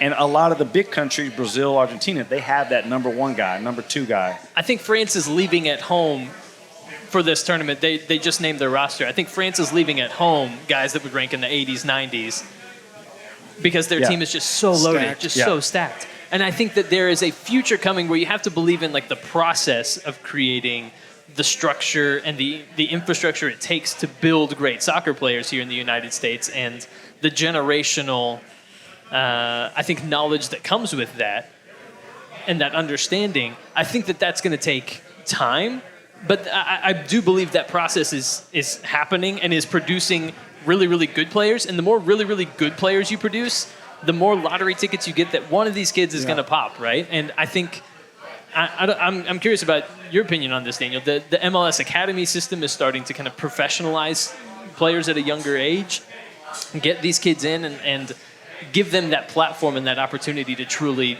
fulfill maybe their potential that maybe was missed in the past. Then you guys can answer me this. One thing I always hear in every international tournament when the United States plays and ultimately doesn't fulfill its potential assigned by somebody else, it's always the coach always gets blamed. Bruce Arena sucks, and it was out in that cycle. There was always one of two or three. It's always the same guys. Is the amount of bitching and blaming that American soccer fans hoist upon its coach, whomever it is, any different than it is in Germany, the Netherlands, Italy, France? Is it all the same thing, or are we different in that regard? I would say it's about the same because the coaches in any sport always get blamed, right? If they don't win, they get blamed. That's the first person to get fired. Are you speaking as a coach for your daughter's team? I've been on the fence a couple times of being let go, yes. Do your daughters ground you when you get home and say, Dad, Well, I'll tell you this. All of my daughters quit soccer about 3 or 4 years before they got to high school, so that might tell you something. Yeah. I will say that, I think the difference, at the end of the day, it's when you get on the field and you have the talent, you can say all you want about the coach, but at the end of the day, you step on the field, it's your job to perform. And if the guys are not doing their job, then I say that also falls on the players, even though lots of times the coaches get blamed. If you look at the previous World Cups with Bruce Arena or Bob Bradley, when we had success, we have more talent now than we had then, but what a lot of ex-players, ex-national team players will tell you is they say now the excuse is that we just don't play with the heart that we played in the previous World Cups, don't play with the grit. And a lot of that was because we wanted to prove something to the rest of the world. And now they feel like the players now are spoiled, make a lot of millions and millions of dollars entitled. Yeah. And I'm not saying that's the case, but that's kind of what people talk about. And I think if they can bring that grit and heart and pride with the talent that they have, 100%, I think they could do some things in the World Cup. I think you're right. I think it's worth mentioning that just in the history of the World Cup, not many countries have won this thing. We've been playing it since 1930. And the last team to kind of break into the fraternity of teams and nations to win this thing was Spain in 2010. But outside of that, like it's the same countries. Italy, Argentina, yeah, Brazil, it's your France. Brazil, Italy, Argentina. Yep. Like you can name them. I think there's 8 total countries that have ever won this. And like nations like the Netherlands that have put a massive stamp on how we play soccer, how we think about the game. I think some of the most influential figures in thinking about soccer have come from the Netherlands. They've never won it. They've been runners-up a couple of different times, and so it's a freaking hard thing to do. So I think it's worth remembering that when it comes to this tournament, that for a lot of nations, and I think the U.S. included, getting to the knockout round and winning a game in the knockout round would be a massive success. I think that they have the opportunity to go deep, like Daniel mentioned, just with some of the players they have. It's just never a given, and it's not easy to do in a knockout round tournament. You know, the randomness of a March Madness, you know, lose and you're done kind of knockout round once you get there means that anything can happen. I will say with the talent that we have on this roster, we can beat any country in the world. You really believe that? Yeah.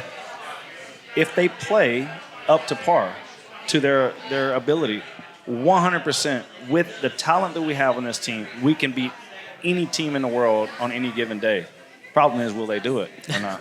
Jim, before I forget, I want to ask you this because I think there are a lot of people out there who are interested in going to AT&T Stadium and being there even if they don't have a ticket. Sure. And I've read some things that traditional tailgating that American fans associate with NFL games, college games, it's going to be different. Can you tell us what exactly the fan who wants to be a part of the World Cup scene and at AT&T Stadium and doesn't have a ticket, can they still be a part of it at the venue? Yeah, you know, here's the thing. FIFA controls the AT&T parking lots that are there. Okay. And they don't necessarily control the additional parking lots around Globe Life Field, Choctaw Stadium, the museums, those type of parking lots that are further away. We want people to come and have a good time. And you have a good time by celebrating the way you do it. We have a tendency to tailgate more here in the United States than they may over in Europe or Asia or other places.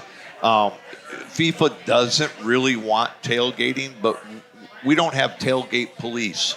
So we're going to make sure people don't violate the law, but tailgating and other parking lots, there's nothing illegal about that. So as long as people are having a good time and enjoying themselves, they're going to be able to do what they want to do over there. Okay. So there's going to be so much to do. We have Texas Live. We have all of the other attractions there in the entertainment district. You know, you don't have tickets to the game. You just want to come and participate in the atmosphere. We have the atmosphere. It will be going on everywhere. That's good to know. One of the excited things is this is the first time, I think, Jordan has ever made the World Cup. Jordan is playing in Arlington, and the Jordanian Council General has reached out. They are so excited about it. They have a 3-day festival coming in downtown Arlington where they're bringing in 5,000 or 6,000 Jordanian citizens to have a festivity, and it's doing it through their tourism department with the intent of saying to all the Americans, come out and visit us. Come see what we offer here. And they'll be, you know, airing the Jordanian game because they're playing Argentina, so it's probably the only game they're going to get to play. And they're playing Argentina at the stadium. So if a match starts at noon, because I know one thing, I remember when the Super Bowl was here, and the Super Bowl is a different deal in how they line security up around the stadium. I don't know if you were in office for the Super Bowl then or not. No. Okay, so that's a... But I was at the Super Bowl. Okay, so you remember. Yeah. Okay. Yeah. So will this be the same in terms of barricades outside of 18? I mean, it was a big perimeter. Will this be the similar deal? Yeah, it'll be a similar deal. There'll be a big perimeter fence around those parking lots. FIFA controls everything within that perimeter fence there. So only FIFA vendors will be in there. Only FIFA sponsors will be in there. It is a FIFA-controlled atmosphere. What time should they get there? Sorry, I want to ask one more thing. No. If a fan wants to come and be a part of the scene, I think everybody's kind of got an idea of traffic's going to be terrible. And I don't even know if you would know the answer. What time would you advise them to say, if the game's starting at noon, maybe you should? Yeah, so it depends on how you plan on getting there. There's going to be areas, if you're going to take an Uber, Lyft, or some type of rideshare thing. There's going to be areas that they get dropped off close to the vicinity, so you may only have a couple of blocks to walk to get there. You're not going to be able to get dropped off right there at the stadium. We're going to have chartered buses that go from the Centerport station where the Trinity Express is just north of Arlington. So people coming on that train will come down on a charter bus, and people coming from Dallas and Fort Worth will come in on charter buses. And there's a parking lot there around Globe Life Field where they will drop everybody there for the buses. So you're going to be able to get there, but you're going to have to come in. Plan on at least 3 or 4 hours early so you're not rushing through security. You're not doing all that kind of craziness. And expect big crowds. Let me see if I can work this in a way that doesn't make Mayor Ross angry. You can come here first. There's going to be a shuttle location right at the corner. You're not going to talk right about public here. transportation in Arlington, are you? No, No, I would never. Listen, let me just say this right now. Give me your script. Yeah, here, read this. Please come to Bronx Tack Room before all FIFA games There so you go. that you can get out and enjoy Bronx because we want you out here. Now, don't go anywhere else other than Bronx. Yes. Okay? Just come to Bronx because it's the best place in Fort Worth. They're going to have direct transportation to Arlington. That's and it. you're going to be good. Any other time, come to Arlington. That's all right. That's How- right. How was that? That was I'm perfect. okay with Good that? job. That was perfect. Why is he here? Yeah. I'm asking the same thing. I'm just going to sit here. No, but Bronx has been so great having us out here today. We have the Pork Belly BLT, which I think is this right here at Nottawada Patty Melt, and then the world-famous margarita. Who's going to down the margarita? Who's claiming The that? mayor. Dude, I'm the mayor. The winning mayor. Wait a minute, I The just got winning mayor. reelected, so I Right. can do whatever I want Right. now. That's right. You're the winner here. So come out to Bronx. Are you officially a lame duck mayor now? I am officially a lame duck Well, mayor. go ahead and down it. All right, I'll do it. What the hell? We love it. You don't have to tell me twice. You guys go ahead and eat. I'm going to have Well, me a margarita. if he's going to get sauced, who's going to win the World Cup? Sorry. This is a great question. I think this one seems very wide open to me. I think Are we France. going to get new blood? France always has really. I do think if there is new blood, I like Portugal. I like Belgium. I think they've got really talented squads this year. Belgium has a guy named Jeremy Doku who plays for Manchester City, who I think is ready to kind of burst onto the international scene. Portugal comes with a really deep squad. Most people know Cristiano Ronaldo, but he, to me, has aged out of being a really impactful player at the international level, but I like Portugal a lot. Those two countries would be new to winning the tournament. Otherwise, you always have to like France. They have so much talent all the way up and down the roster. Spain, I think, is my pick to win. Just really talented teams. But Daniel, who do you like? I'd agree with you, but I'm going to go with France. Yeah. I think they're just so stacked. I mean, like you mentioned before, they're leaving home a lot of really good players. Are they leaving home a team? Is their B team? Could they qualify? Oh, Yeah. 100%. Wow. Yeah. France. So here's maybe just an interesting picture of the difference between the U.S. and France. The best players in the world are being produced in low-income neighborhoods on the outskirts of Paris, filled primarily with immigrants from different African countries. A lot of these players for France could also represent the nation of their parents' homeland, right? Nigeria or Ghana, something. Nigeria, places like that. But soccer is part of that culture there, and I think that matters in this conversation. People love to ask what if the best athletes in the U.S. played soccer, which I think is a little bit of a misguided question because I think you could take it one or two ways. I think what most people are asking are, what if a higher percentage of our young people at a really young age decided to play soccer? And that's never a bad thing, right? But it's about coaching. It's about having the right structure. So And you don't France think does that. Who's the best athlete on the Dallas Cowboys right now? Would you say Who's the best athlete? George Pickens, Best. CeeDee Lamb? Yeah, sure. Let's say CD. Well, let's say you take CeeDee Lamb. Let's say you take CeeDee Lamb as a 5-year-old, and you put him on a soccer field. What are we looking at? I don't. Brandon Aubrey's a great answer. That's not a bad example. Did you is it? play with Brandon? I didn't. Okay. Nope. I did. I couldn't remember what his timeline with the. Or no, he went to Toronto, didn't he? He went to Toronto. Yeah. That's right. But he was way Plano, after me. Yeah. Plano, Notre Dame, Toronto, Yeah. Cowboys. Yep. I'm not positive you're looking at a professional soccer player. Really? Because you can correct me if I'm wrong. I'm not a professional. I play pickup with guys with broken knees. Doesn't matter. You're an expert. So here's the thing: the best player of all time, in my opinion, is Leo Messi, a 5'4", 5" guy from Argentina who needed HGH to get that big, right? I think part of our struggle with identifying good players is that we overemphasize athleticism and we say that athleticism is the problem with our players. I don't know that it is. I think that our players are wonderful athletes to play soccer. I think that the issue comes more from just like a playing DNA and how you choose to play the game. Messi doesn't have the true athletic ability that other soccer players have. Oh, I think he's an incredible athlete, but not like a CD Lamb kind of, right? Like where we look at the guy that's 6'3", just completely jacked from head to toe and that sort of thing. Like the mayor. Yeah, Same thing. like Mayor Ross here. So Taylor, answer me this: every World Cup always exposes some old superstar who's hung on too long, who's washed up, whose national team put him on the roster by accident, and it would turn out to be an accident.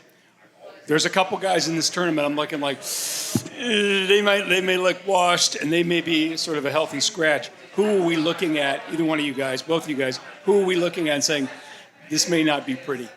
I'm going to say the most famous, probably one of the most famous soccer players is Ronaldo. I think he's going to struggle. I couldn't believe they put him on the team. Yeah. Neymar for me. Okay. In Brazil, Yeah. I has always struggled with injuries. Got the absolute heck kicked out of his body as he was playing in Europe, and especially in France, where it's a physical league. And what they put him on the team? Well, I will say this: has he been named to the team yet? Yeah, he has. Yesterday. Yeah. Okay. He has. I didn't know that. I think he's played around 600 minutes in the Brazilian league this past year, which is not a whole lot of game time in his legs to be fresh. I think it's more of a figurehead kind of person to be on the team rather than somebody who makes an impact on the field. I hope not, but that's also because I just he's not there to sell tickets. I mean, he's going to do anything. Well, what's crazy is some of his teammates have been talking about whether he was going to make the roster or not, and his teammates, younger guys, were like, that's the one guy I hope makes it. Oh, they want. I would love to play with him. I think it's a leadership thing. I don't think it's he's going to make an impact on the field. But I mean, you can only take 26 players to the World Cup. You have a limited roster. 3 of those have to be goalkeepers, and you play a lot of games in a pretty quick succession. And so giving a roster spot to a guy that you hope doesn't see the field, to me, doesn't seem to be a prudent decision just from a numbers perspective. Then do the other way. What players are we going to see that you are going to really, young guys, take ownership and sort of launch themselves into a different stratosphere of stardom? That's a good question. I don't know. I have a couple of thoughts. Arda Güler, who's a center midfielder who plays for Turkey, who the U.S. is going to play in their final group stage match. 21 years old, plays for Real Madrid in Spain, which is when you talk about clubs that rival the Cowboys in terms of their size and scope on the international scale. It's always the Dallas Cowboys won in terms of largest franchises in the world. Real Madrid or Barcelona too. So this kid, 21 years old, plays for Turkey. Completely outstanding. And look, if he does something big against the U.S., that launches him into stardom, right? Like, does it in L.A. against the United States? Yeah. I think that's a pretty big stage. And then I mentioned him earlier, Jeremy Doku plays for Manchester City in the Premier League and plays for Belgium. Belgium has had this golden generation that seems to now have aged out of stardom, and all of the expectations seem to gone like left with that golden generation that's kind of aged out and retired. And now in comes this guy, Jeremy Doku, who I think is a really, really good player in the best league in the world. And I think that if he's able to actually lead Belgium further than maybe this golden generation that everyone has left and now is saying, like, Belgium's not going to be anything. If he's able to go further than that team, then I think that maybe he's a star on the international scale. Who's the hit standout on the U.S. team? Yeah, that's a good question. That's a really good question. I almost know too much about the team. Everybody knows Christian Pulisic already. He's kind of, he is the name. Weston McKennie is a local kid from Little Elm that came up through the FC Dallas Academy. So most people know Weston McKennie. I'd say Tim Weah. And I think he had a great last World Cup. Yeah, he did. But nobody really talks about him. Mm-hmm. And lots of times he's not even in the starting roster mentioning. But I think he's so effective. I think he possibly could have a great World Cup. I like that. I like that answer a lot. Another guy, Tanner Tessman, I think is going to start maybe in the midfield. Was in the FC Dallas Academy. Was actually committed to play kicker for Clemson. His family's real good friends with Dabo Swinney. Have you heard this story? Yeah. No, I didn't know Committed to that. go play football at Clemson. FC Dallas comes with a professional offer when he's 18 and says, actually, like, you want to play professional soccer? And he says, yes, plays for FC Dallas for a year, and then hops over and now plays in France. I think he's going to end up starting in the midfield for the U.S. and be a really cool story. Great story. Wow. Yeah. Great story. That's awesome. No, I didn't know that. Yeah, so Tanner Tessman, I think that is, and I think he'll be a fun one to follow for the U.S. If a young striker gets on the field, Ricardo Pepi, that's another FC Dallas product. Came from El Paso, really good striker. Plays in the Netherlands now, but that's another guy to watch, I think, for the U.S. Jim, how many matches do you plan on going to? We've got 8 or 9. We have nine Nine matches. More than anywhere else. I'm going to at least 6 of them. Heck yeah. So I already have my tickets for 6 of them. We're all going to be Did sitting you buy them? in Jim's box. Yeah. Yes and no. Some of them I've had to buy. Some of them I got. Yeah. I won a lottery for 2, and because I thought, I know people I can, and they were all like, yeah, no, we can't help you. You're going to have to go through the lottery. So FIFA did give me a I would ticket hope. to some games, but here's what they said. You can be up in the 500s. They said you can go to all 9 games if you want. You get 1 ticket. One? 1 ticket, and I'm like, seriously? What the hell am I going to do with 1 ticket? I'm going to walk in there as the mayor and sit by myself up in the nosebleed somewhere. And like, hey, go. Not know anybody on any team. And I'm just going to be like, hey. I said, I'm not going to go to all 9 games like that. But I did say I'm going to go to a bunch of them. So I've never been to a World Cup game. I want to be honest. I've never been to one. This is a once-in-a-lifetime opportunity when you're 65 years old that I want to go see this stuff firsthand, and I want to be a part of it. So, Mac, you've covered a lot of massive events. I don't know what level of excitement does having a World Cup here in Dallas again kind of bring for you? Sorry, Arlington. I thought I thought there was a disappointment, and if you guys remember it, I know you did, Jim, when the bracket or the teams or the cities were announced. There had been, and I had interviewed you about it. There was so much speculation that Arlington was going to get the World Cup final. Right. You remember that? I mean, for 2 years we had seen reports, and I asked anybody I knew in FC Dallas and MLS. I asked the mayor, and they all said the same thing. We said we hope, but we don't know. And then I think all of us wanted to believe that report. And I thought when that announcement was made out of Miami that it was going to ultimately go to New Jersey, not New York, New Jersey, but that we were going to get 9 matches, which was more than anybody else. And you could feel the disappointment from Emmitt Smith to Dirk Nowitzki, Marty Turco. All these guys were like, geez, we didn't get the final. We lost the final. dude, I was there with Dan Hunt and Jerry Jones. Yeah. They were disappointed. And I thought, you were in the room with them at 18. Yeah, I was. And I thought, we're missing the bigger picture here. Yeah. In that you've got Arlington that's going to host more matches than any other city. And to me, the win here, and I think I said it then, I'll say it now, we are not blessed geographically with an ocean. We are not blessed geographically with a Great Lake. We are not blessed geographically with a mountain range. We're a great place to live, but we don't have those kinds of geographical hooks that want to bring people here.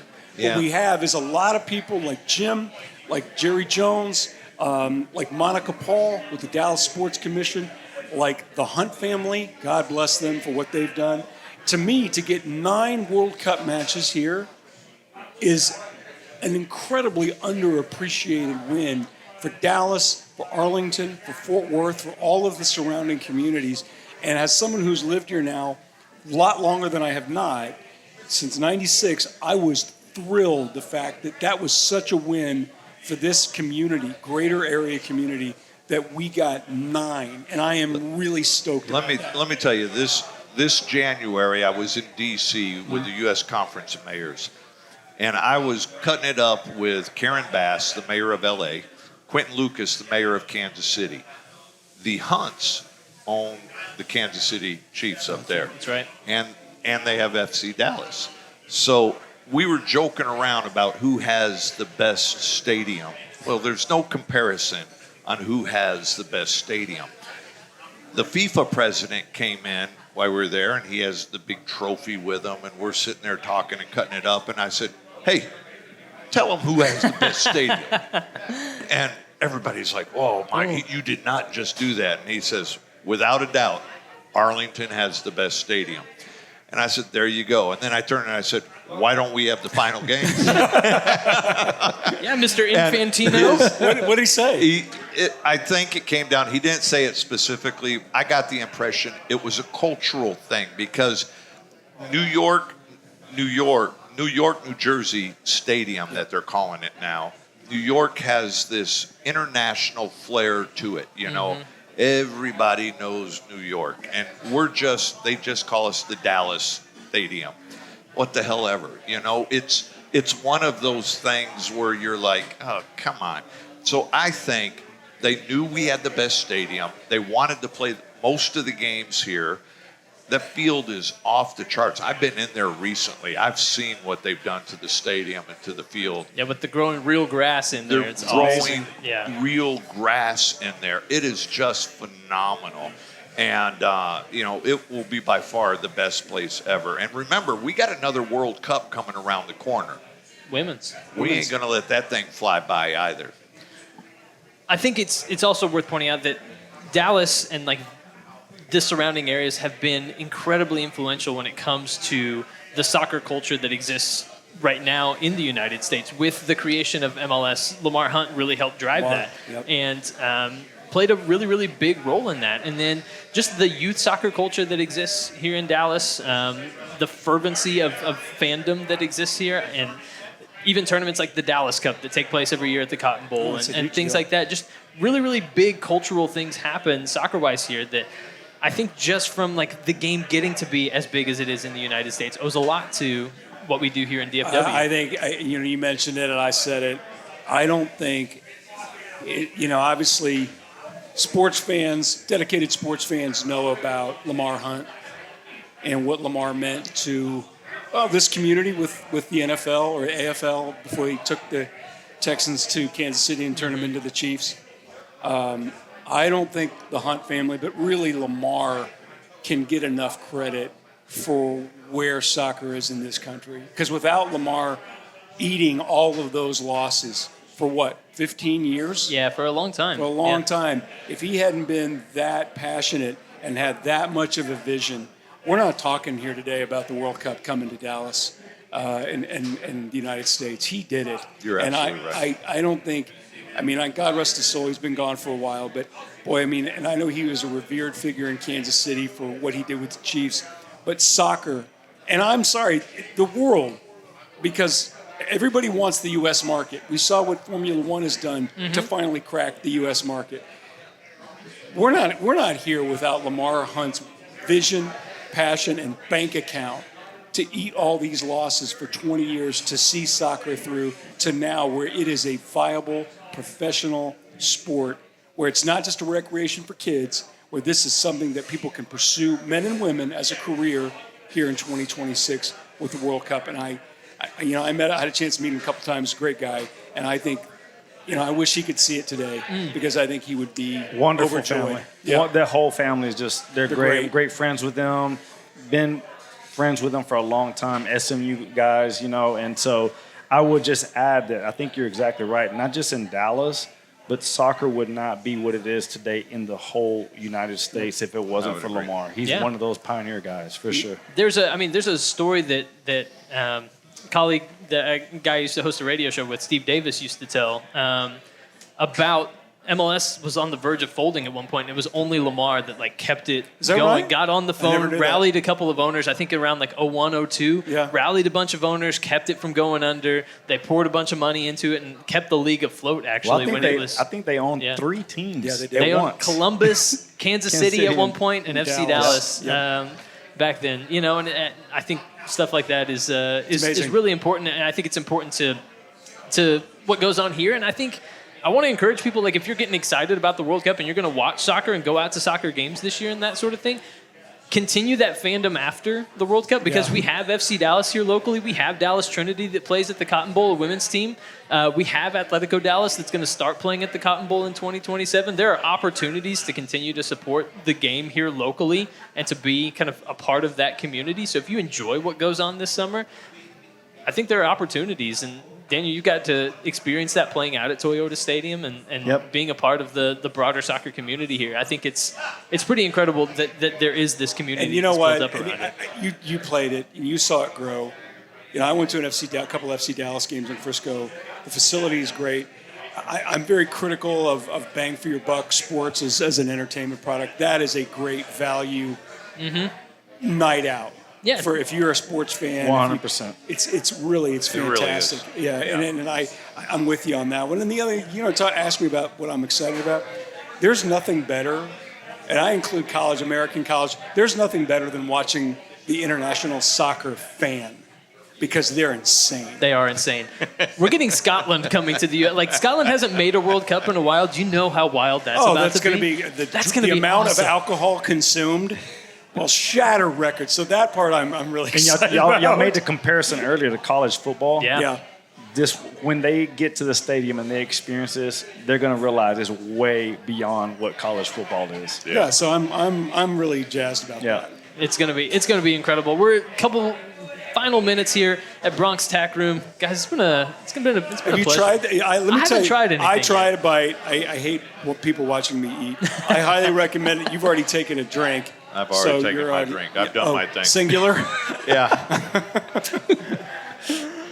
Is there anything else that you guys have coming up, Arlington? We just announced the Grand Prix coming back. That's a big win. That did really well. It's a huge win, and I talked to Roger Penske. He told me, he says, Mayor, let me tell you, this was the best inaugural Grand Prix in the history of IndyCar worldwide.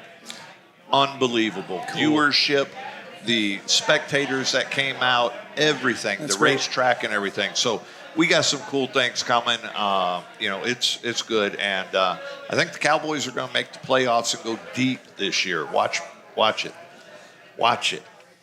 I will. Straight from the mayor's mouth. For the last 30 years. I'm telling you. All right, there he goes. The mayor of Arlington has the Cowboys in the Super Bowl. And it clearly has kicked in. Yeah, give me another margarita, all right? Drinking the Caleb Downs. You're right, the Caleb Come Downs to Bronx before you come to the Cowboy game, too, all right? That's right. We're loving our time out here at Bronx, here in the historic stockyards of Fort Worth. Mac, any final thoughts? No, they're giving us the, you know what? Yeah, he the gave me the international finger. Yeah, but it's a different kind of finger. The international sign for you guys get the heck off the stage. Yes. Get off. Guys, thanks so much for Thanks joining so much. us. It was an Take care, absolute guys. pleasure. Thank you very much. Thank you, guys. Now, look who we've got here. We got you. You're in big Get trouble. underneath there. You are in big trouble. We are the great Brad Sham. The last fellow who tried to say that to me, I had to take care of. Get underneath there. I don't take that from just anybody, I'll have you know. Only from the old Grey Wolf. How are you, sir? Pretty good, thank you. How are you? Well, glad you're here. Me too. Where else would I be? Did this a year ago at this time. Yes, So yes. got you back again. Yeah, well, I'm always going to be here for Eric. Got to be here for Eric. Yeah, absolutely. Eric says show up, you show up, and that's that. No questions He's asked. one of those guys. No questions asked. No Now, questions needed. He announces these bands. Yeah. Are you somebody that does research on said bands before the show, or do you just want to go in cold? I trust Eric. Okay. And we one time, I found a musical act that he already knew about but had never told me about, and I thought, and it's Morgan James, who is just. Have you ever heard Morgan James? I don't think so. Oh my God, she bills herself as an R&B singer. Mm-hmm. She's about a 5'5" pixie powerhouse. Now, she and her husband and Eric have become really good friends now. And she can do everything from R&B, and she sounds like an African American singer. She can do jazz. She can do standards. She's unbelievable. So I found her somewhere, and I said to this is many years ago. I said, "Do you know about Morgan James?" He said, "Yeah, Morgan. Yeah." Everybody else that I've found, he's already known about, and he always finds. He says, "Go see this person. Go see that person." Oh yeah. And the other one, he's just that way. Yeah, the other one that I found and loved before I even talked to him about it was Lake Street Dive. Yeah, which might be his favorite band and mine too. Yes, he just told us mere minutes ago that it is indeed. There's the answer. Yeah. So, but in answer to your question, no. Now sometimes I'll have heard of them, and I hadn't heard of both of these. I've heard of the headliner, but no. Eric says this is what we're doing, and it's going to be good. Well, the thing about Eric is he does not skim the top. You know, he is more knowledgeable. Let me just think if I really want to say this. I think he might be more knowledgeable. Well, he might care more about music than baseball right now. He might. Yeah, he just, and he's equally knowledgeable about both. And I really think that music is a great passion for him. Yeah. Now, and as you know, you reach a certain age where if you can find a passion for anything, please indulge yourself in it. Yes, you got to. Yeah. Yeah. The meter's running, you know. Tick tock, baby. Tick tock. That's what we do around here. Tick tock. Geared up for football yet? Or well, I mean, it's May. Okay, I know it's May, but still. If they said we're leaving for Oxnard next week, I wouldn't be disappointed. But I mean, there's a long way to go. Yeah, there is. But I'm anxious to get to know these young coaches. I'm anxious to see these players. The veterans that they've brought in who are going to have a chance to maybe play bigger roles than they have played in places before. I'm interested to see what they can do with it. I'm interested to see if the offense can be as good as it was. Everybody says, well, the defense just has to be a little bit because we know the offense is good. Well, the offense was good last year. Yeah. Now, the running back didn't miss a game until the last one when they kind of let him not play. Mm-hmm. And things don't always go smooth. I don't know if you ever noticed that. As a matter of fact, things don't always go as smooth as you think they will go. As a matter of fact, I'm very familiar with the concept of year to year. Yeah, you know? Exactly. So, but I think that's all part of the challenge. And let's say this: I'm looking much more forward to this upcoming season than I was last year. Because last year I just didn't think they had devoted resources in the off season to having the right players, and I believed in Eberflus because I'd seen him coach, but I didn't think he had the horses. And then, of course, that turned out to not work out very well. And I'm very excited about Christian Parker, and I'm very excited about the young players they have. So there's a lot to be excited about. I'm fired up. But in the meantime, you know, we're still in May. It's, you know, the Rangers are not hitting a lick, and they can see the top of the division. And you go through, if you're a team like the Rangers, and as you know, I'm a big Cubs fan, and they've got guys all banged up, and this is how great is baseball? They had 2 10-game winning streaks before Mother's Day. Only the second time in their history they've ever done that. Only like 4 teams have done that, right? And now they are coming out of the second 10-game winning streak, having been shut out twice here, and then had a day off, gone to Atlanta, got 1 hit, and then last night it was 1-1 in the 8th, and their patchwork bullpen fell apart. So they've now got a 4-game losing streak, and they're in the woods. That's baseball. You've got to really be patient and stick it out, and you can't get too excited. There's all the good stuff's to come. Yeah, and we were talking earlier. I'm seeing a lot of things that I've never seen before in baseball right now. Like besides the ABS, that, but which I don't mind that. No, I like that. Yeah. We're going to have a World Series end on that.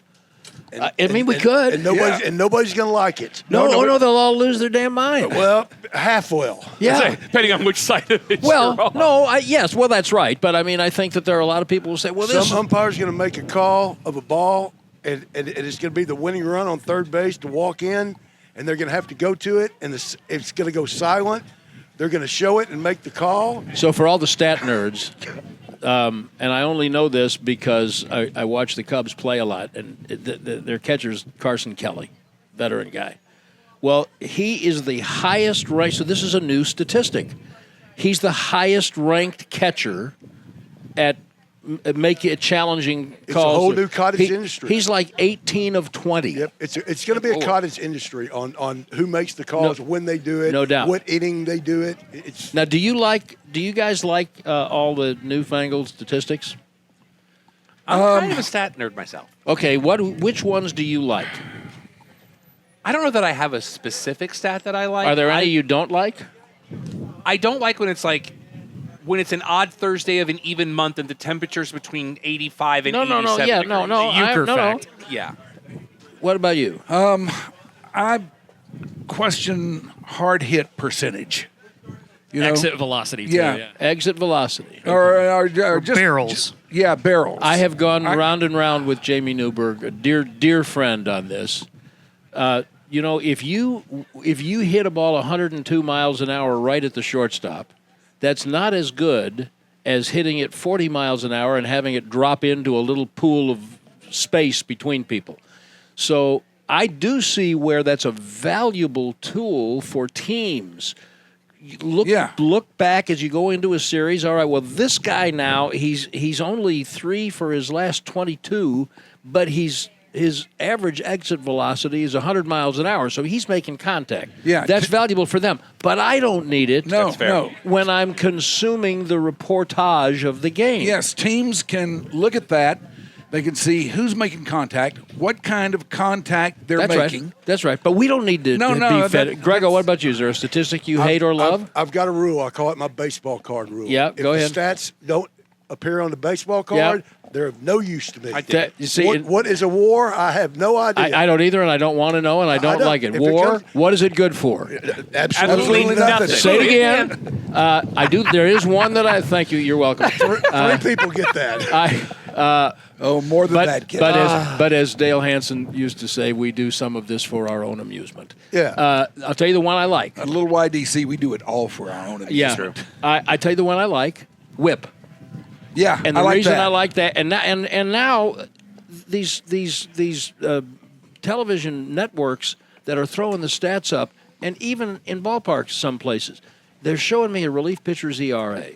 What's less telling about a guy's effectiveness than a relief pitcher's ERA? Yes, it could be 9, and it could be good. This guys he left on base, but somebody else. Yeah. But Whip. Walks and hits per innings pitched, and I was saying this to a buddy of mine I was at the Ranger game with a week or so ago. Just look, if here's DeGrom, for instance, and I said walks and hits per innings pitched. It's particularly interesting for starters, but his whip is like 90 something, and then he was so good on Sunday that by the end of his tour in that game, it was down to 80. So, well, that's pretty good. That tells me something. I'm not sure I've ever seen him better than he was on Sunday. No. He was great. But that's the only newfangled statistic I like. So I like the ABS because it doesn't take long. Yeah. And what about OPS? You like ops? It's not unuseful. I don't hate it. And I was at the game. In fact, I was just thinking with my brother, and he was asking me, okay, why is that good? And I said, well, it's a little more indicative of some degree of success than batting average because it's on base percentage plus slug, and batting average does not take into account that the guy walked 4 times, or that he was that he reached on an error. Well, he got on Ted base. Williams to get that changed because he didn't have enough play. He walked too much, didn't have enough plate appearances. Exactly. So I don't mind OPS. I don't hate it. I could live without it, but I don't. It's okay. I can live with that. I think it's a good indicator of how effective an offensive player is. Yes. You know where all that came from? Arbitration, where you had all these agents. They had to come up with these made-up stats saying, well, look at my guy in this situation. And so they make up these stats, and then it gets in the vernacular. Had a lot to do with it. And then the Moneyball era. Crazy stuff. That and Bill James. You know, exactly right. You get all that harmonic. So you stat nerds. That harmonic convergence of all that together. Exactly and right. Then you get all this. It's a Venn diagram of nasty, of baseball ruination. I could care less on exit velocity. Thank you. And launch angle. Thank you. What is a launch angle? I'll tell you That's what. something that Elon Musk needs to be worried about. You know, they're teaching these guys to pull for a high launch angle. But why don't you teach them to hit like Rod Carew or Tony Oliva? Slap the ball around. I think they're just showing off their new toys where they can measure stuff now. Oh, I mean, they got all this measuring. No, Grego, I think equipment, it's like the change. I think it's and- like the change in basketball. 3 is better than 2. So take a lot of threes. Yeah, 2 is better than 0. Take a good shot. If you're a really good three-point shooter and you've got an open shot, take some. But don't take it just because someone told you 3 is more than 2. You know, Harumph. Yeah, that's true. Yeah. I mean, I wish I could come on here and bash all this stuff. The pitch clock, I hate that. But it works. It works. No, I don't mind that. And Eric will tell you that ghost runners and all. Oh no! Now stop there. Stop there. Now, I don't hate it, and I should hate it. Oh, you should hate it. I should hate it, but I don't. And I don't like the word should. Because I still hate the DH. Oh no, I like the DH. Yeah, I'm with you, I Greg. didn't. How can you hate the DH? Because I know it's been around so long. We're used to it now. And I've been griping about it since 1974. And when they brought it in, and the Rangers were able to sign Rico Cardi, and we could watch. Big man could hit. And we could. He will hit the ball. Big man could hit. He will hit the ball. The big boy. He Big boy can and you. hit. So you're going to see a late in his career Orlando Cepeda. Would you rather see that than a pitcher who's hitting 120? No. Yes. What I'm Yes. going to have is a pitcher that can hit. That you can't find them. Yes, you can. No, Where? you can. Where are they? Okay, I'll tell you. Where are they? I'll tell you exactly where. You know where they are? They're hanging out with the fullbacks. No, where they're at, they're in high school right now, and when they're identified as a pitcher, they say you can't hit anymore. Until then, they're the best hitter on the team. Until then, they were the best hitter on the team. And all of a sudden, do they have the DH in high school? yes. Yeah. Yeah. And it's just crazy, and it takes strategy Okay, out for of the pitchers, game. it's going to be phased out of the game entirely. I do not agree that it takes strategy out of the game. It sure does. No, it's so you have to decide. That's where double strategically- switch comes in. Yeah, but you have to decide strategically differently. But it doesn't mean that there's no strategy. We'll agree to disagree on that one. I'm convinced that a manager could try double switch, and players would think they're cheating. Well, they've never heard of it. They've never heard of a double switch. Do you remember what was that little receiver's name from Texas that the Cowboys drafted many years ago? Gosh, he was good. Quan Cosby? No. Ray Before Alexander? That. No, I can't remember his name. But he made the team. Johnny Lamb Jones? He made the team. Garrity, Wayne Garrity. Oh, I remember him. Okay? Little bitty guy. WANE. Yeah. Yeah, and he could run and he could catch, and he made the team. And this is like they double switch, and they'd think you're cheating. So Wayne Garrity makes the team, and this one particular week he's inactive. And then on Monday, I was talking to him, and he was just as down as he could be. What's the matter? I said, well, he thought he'd been cut because he was inactive. So they don't know the rules. So they know what they have to know. Now I will go to my grave, which could be any time now, objecting to the Ghost Runner. I think it's a biblically horrific move. I think it's a crime against God. Because you can't account for it in a box score. No, that's not why. It's not baseball. You should be able to account for everything. The only reason they brought it in is because they thought it was going to speed up the game. They thought it was going to keep games from going on too long. Yes, that's true. Yeah. But that's baseball. That's strategy. You better use your roster right because you got a game tomorrow. Yeah, if those are the rules, you better. Yeah. I heard Ghost Runner and thought we were back at the Sandlot. Yeah, it's terrible. I was like, I'm sorry, we're doing what? And I wish, now you want to turn the clock back, and this is an impossibility. I long for the days when you're the starter, here's the ball. Mm-hmm. Check with me in 3 hours. Let's see how you're doing. And now you're praying for 6 innings out of a guy. Yeah. And you're you have to carry 13 pitchers. And would you want to see the 12th and 13th pitcher, or would you rather see a position player who might be able to do something to affect a game every day? So I don't like that part of it. But I'm fine with the whip. pitch, the pitch clock has been. It's kept Eric Nadell announcing Ranger games. I'll promise you. He was getting to a point where it was really the pace of the game was eating at him, and he's told me that it actually revitalized his love for the game. And if it kept Eric Nadell in the game longer, well, you know what it does? It flows like games used to flow. Correct. Before TV got involved. Correct. So much. It has saved the game. Yeah, It has. in many ways it has. Yeah. Sure.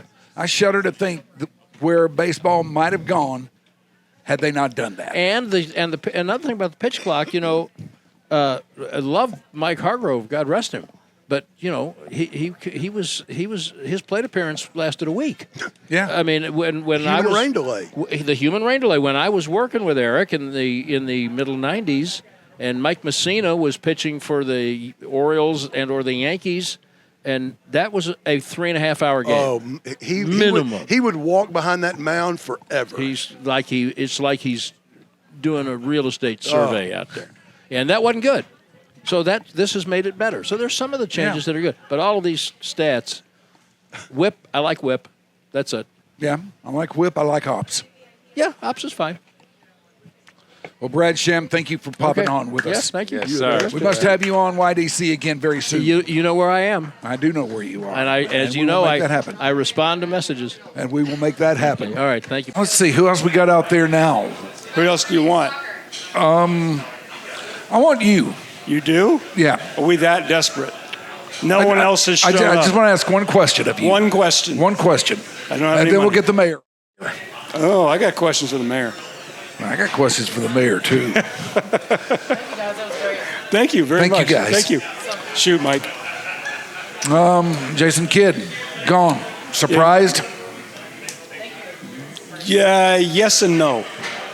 I was surprised because I had been assured by people that I know at the Mavericks that they weren't going to fire him because of the contract. I mean, he's due a lot of money, Mike. Yes. And they thought they're not going to eat that contract. I'm not surprised because 2 weeks ago when they introduced the new president of basketball operations, I asked the questions that I asked the new president, Masai, listen, you've kind of left yourself open here to interpretation that you, by not committing to Jason Kidd right now, that we're going to sit there and draw the conclusion that he's not coming back. And he said, I've done this, the two other jobs that I've had, Denver and Toronto. And if you look at the situations, Mike, he inherited a coach and he brought them both back. Mm-hmm. Right? He kept them. So I thought, okay, this could go either way, and that the owner, Patrick Dumont, was really going to let him make the call. And he decided this isn't going to work. So when you ask me, am I surprised? No, because he didn't commit to him right away, and it makes sense that if your priority and your rhetoric is we've got to move on, we've got to heal, we've got to move on, we've got to heal, you can't do those things if you have the same head coach who was here and clearly knew something about the trade of Luka Doncic. You can't move on if he's still here. And in that regard, it makes perfect sense that they decided to let go of him. Yeah, that's kind of the way I feel about it, too. He was here for that. And I don't care what anybody says. Job one for this thing is getting past that. Let me ask you this. You've been here forever. I don't think you could have gotten past it with him being here. Clearly, he lied about his knowledge and influence on that trade. I don't think he necessarily wanted it. I don't think he discouraged it. But my thing is, how do you really move on from this? You don't. You don't. And you bring, on top of that, you bring a new basketball operations guy in here. No basketball operations guy is going to come into the situation like this with that hanging over the franchise if you tell him you got to keep the coach. Totally agree with you. Anybody who takes that job is going to come in here with the understanding that if he wants to keep the coach, he can. Yep. If he wants somebody else, maybe he's got a guy in mind, whatever the case may be, if he wants a new coach, he will get one. And to do this, no franchise I can think of in this century has gone through more drama, great, horrible, and now this, and amazing. And I'm talking about the draft pick of Cooper Flagg. Mm-hmm. You go from an NBA Finals, trading Luka Doncic, fire Nico. You win the draft lottery. You draft Cooper Flagg. The team still stinks. You have to fight. The fans got the GM fired. They fire Nico Harrison. The team still stinks. Now they bring in a new president of basketball operations, and he fires the head coach. I mean, that is a hell of a 2 years, right? That's crazy. That's an incredible 2 years. No, it really is, and I can't think of anything less like it. But to me, I think the most encouraging thing is that the owner said, "Okay, I screwed up, huge, and if we're going to get this right, I'm willing to eat between $50 and $60 million in guaranteed contracts between the GM, the coach, and probably another person or two in order to truly move on from it and to give ourselves the best chance to rebrand ourselves." And that's a big ask. I don't care how it's much a money. huge ask, and so many people, for one reason or another, don't like Patrick Dumont, as is. But what do you think of him? I'm not a big fan, I must say. Can I share my Patrick Dumont story? I haven't shared this yet. So I'm at the press conference 2 weeks ago, and I'm sitting behind Rick Welts, the team president, and some other Mavericks executives. I ask a couple questions. It ends. It's fine. It's nice. And I'm standing there chit-chatting. After it's done, and I look out of the corner of my eye, and who's walking right towards me? Patrick Dumont. And I literally looked over my shoulder. I'm like, who's he coming to talk to? He was coming to talk to me. And I'm like, and he says, "Hey, I've been wanting to meet you." And I said, "You have?" And nobody wants to meet me. And he said, "Yeah, I read your stuff." And I said, "You do?" I'm generally surprised when I hear people say that. And I said, "Thanks a lot. I'm shocked." He said, "No, I really appreciate you. You really give it to me. I really appreciate it. You've done a great job. I appreciate you covering us. Mike, you could have knocked me over with the lightest of feathers." We had a nice conversation about his kids, about owning the team, he couldn't have been any nicer. And I was thinking to myself, if you want to win people over, do that. Yeah. Because I have not killed him. Now, I haven't been flattering, but I have not killed him. Yeah. But in that exchange, 5-6 minutes, I was like, well, this shocked the hell out of me. And it totally changed my perception of what he wants to do with this team. Where this is not just a real estate play to make a whole bunch of money on a project in Dallas, but now he's really gotten into owning a basketball team and wants to win. In part because I think his kids really like it. That's an exclusive here on Your Dark Companion. Yes, it is. And I got to say, I'm surprised, but pleasantly. Yeah, I felt to the same hear way. that. Yeah, I felt the same way. All right, that is Mac Engel. We're getting this. Getting the high sign? Yes, we're getting the high sign. Shut the hell up. Which means we got to get on down with it. So, but do we have to go home? No, we don't have to We go don't have home. to go home, do we? Yeah, we can stay here. Yeah. You know, whatever we want to do, we can do it. But anyway, thank you all for being by the channel here today. Thank you all for dropping by and listen. We are Your Dark Companion. You can find us wherever you get your podcasts. On Spotify, on YouTube, on, I don't know, all the rest of those places. You know where they are better Just get than I do. Spotify. That's all you need in life. That's that right. and water. That's all you need. Water and Spotify. Just find us on there and join us again because we do this a couple times a week with various colleagues and friends that we have been fortunate enough to become acquainted with in the medium in our years in the game. So, yeah, check us out if you haven't already. Again, thanks to all of you out there for dropping by. We appreciate it. Everybody enjoy the show tonight. Bye. Bye.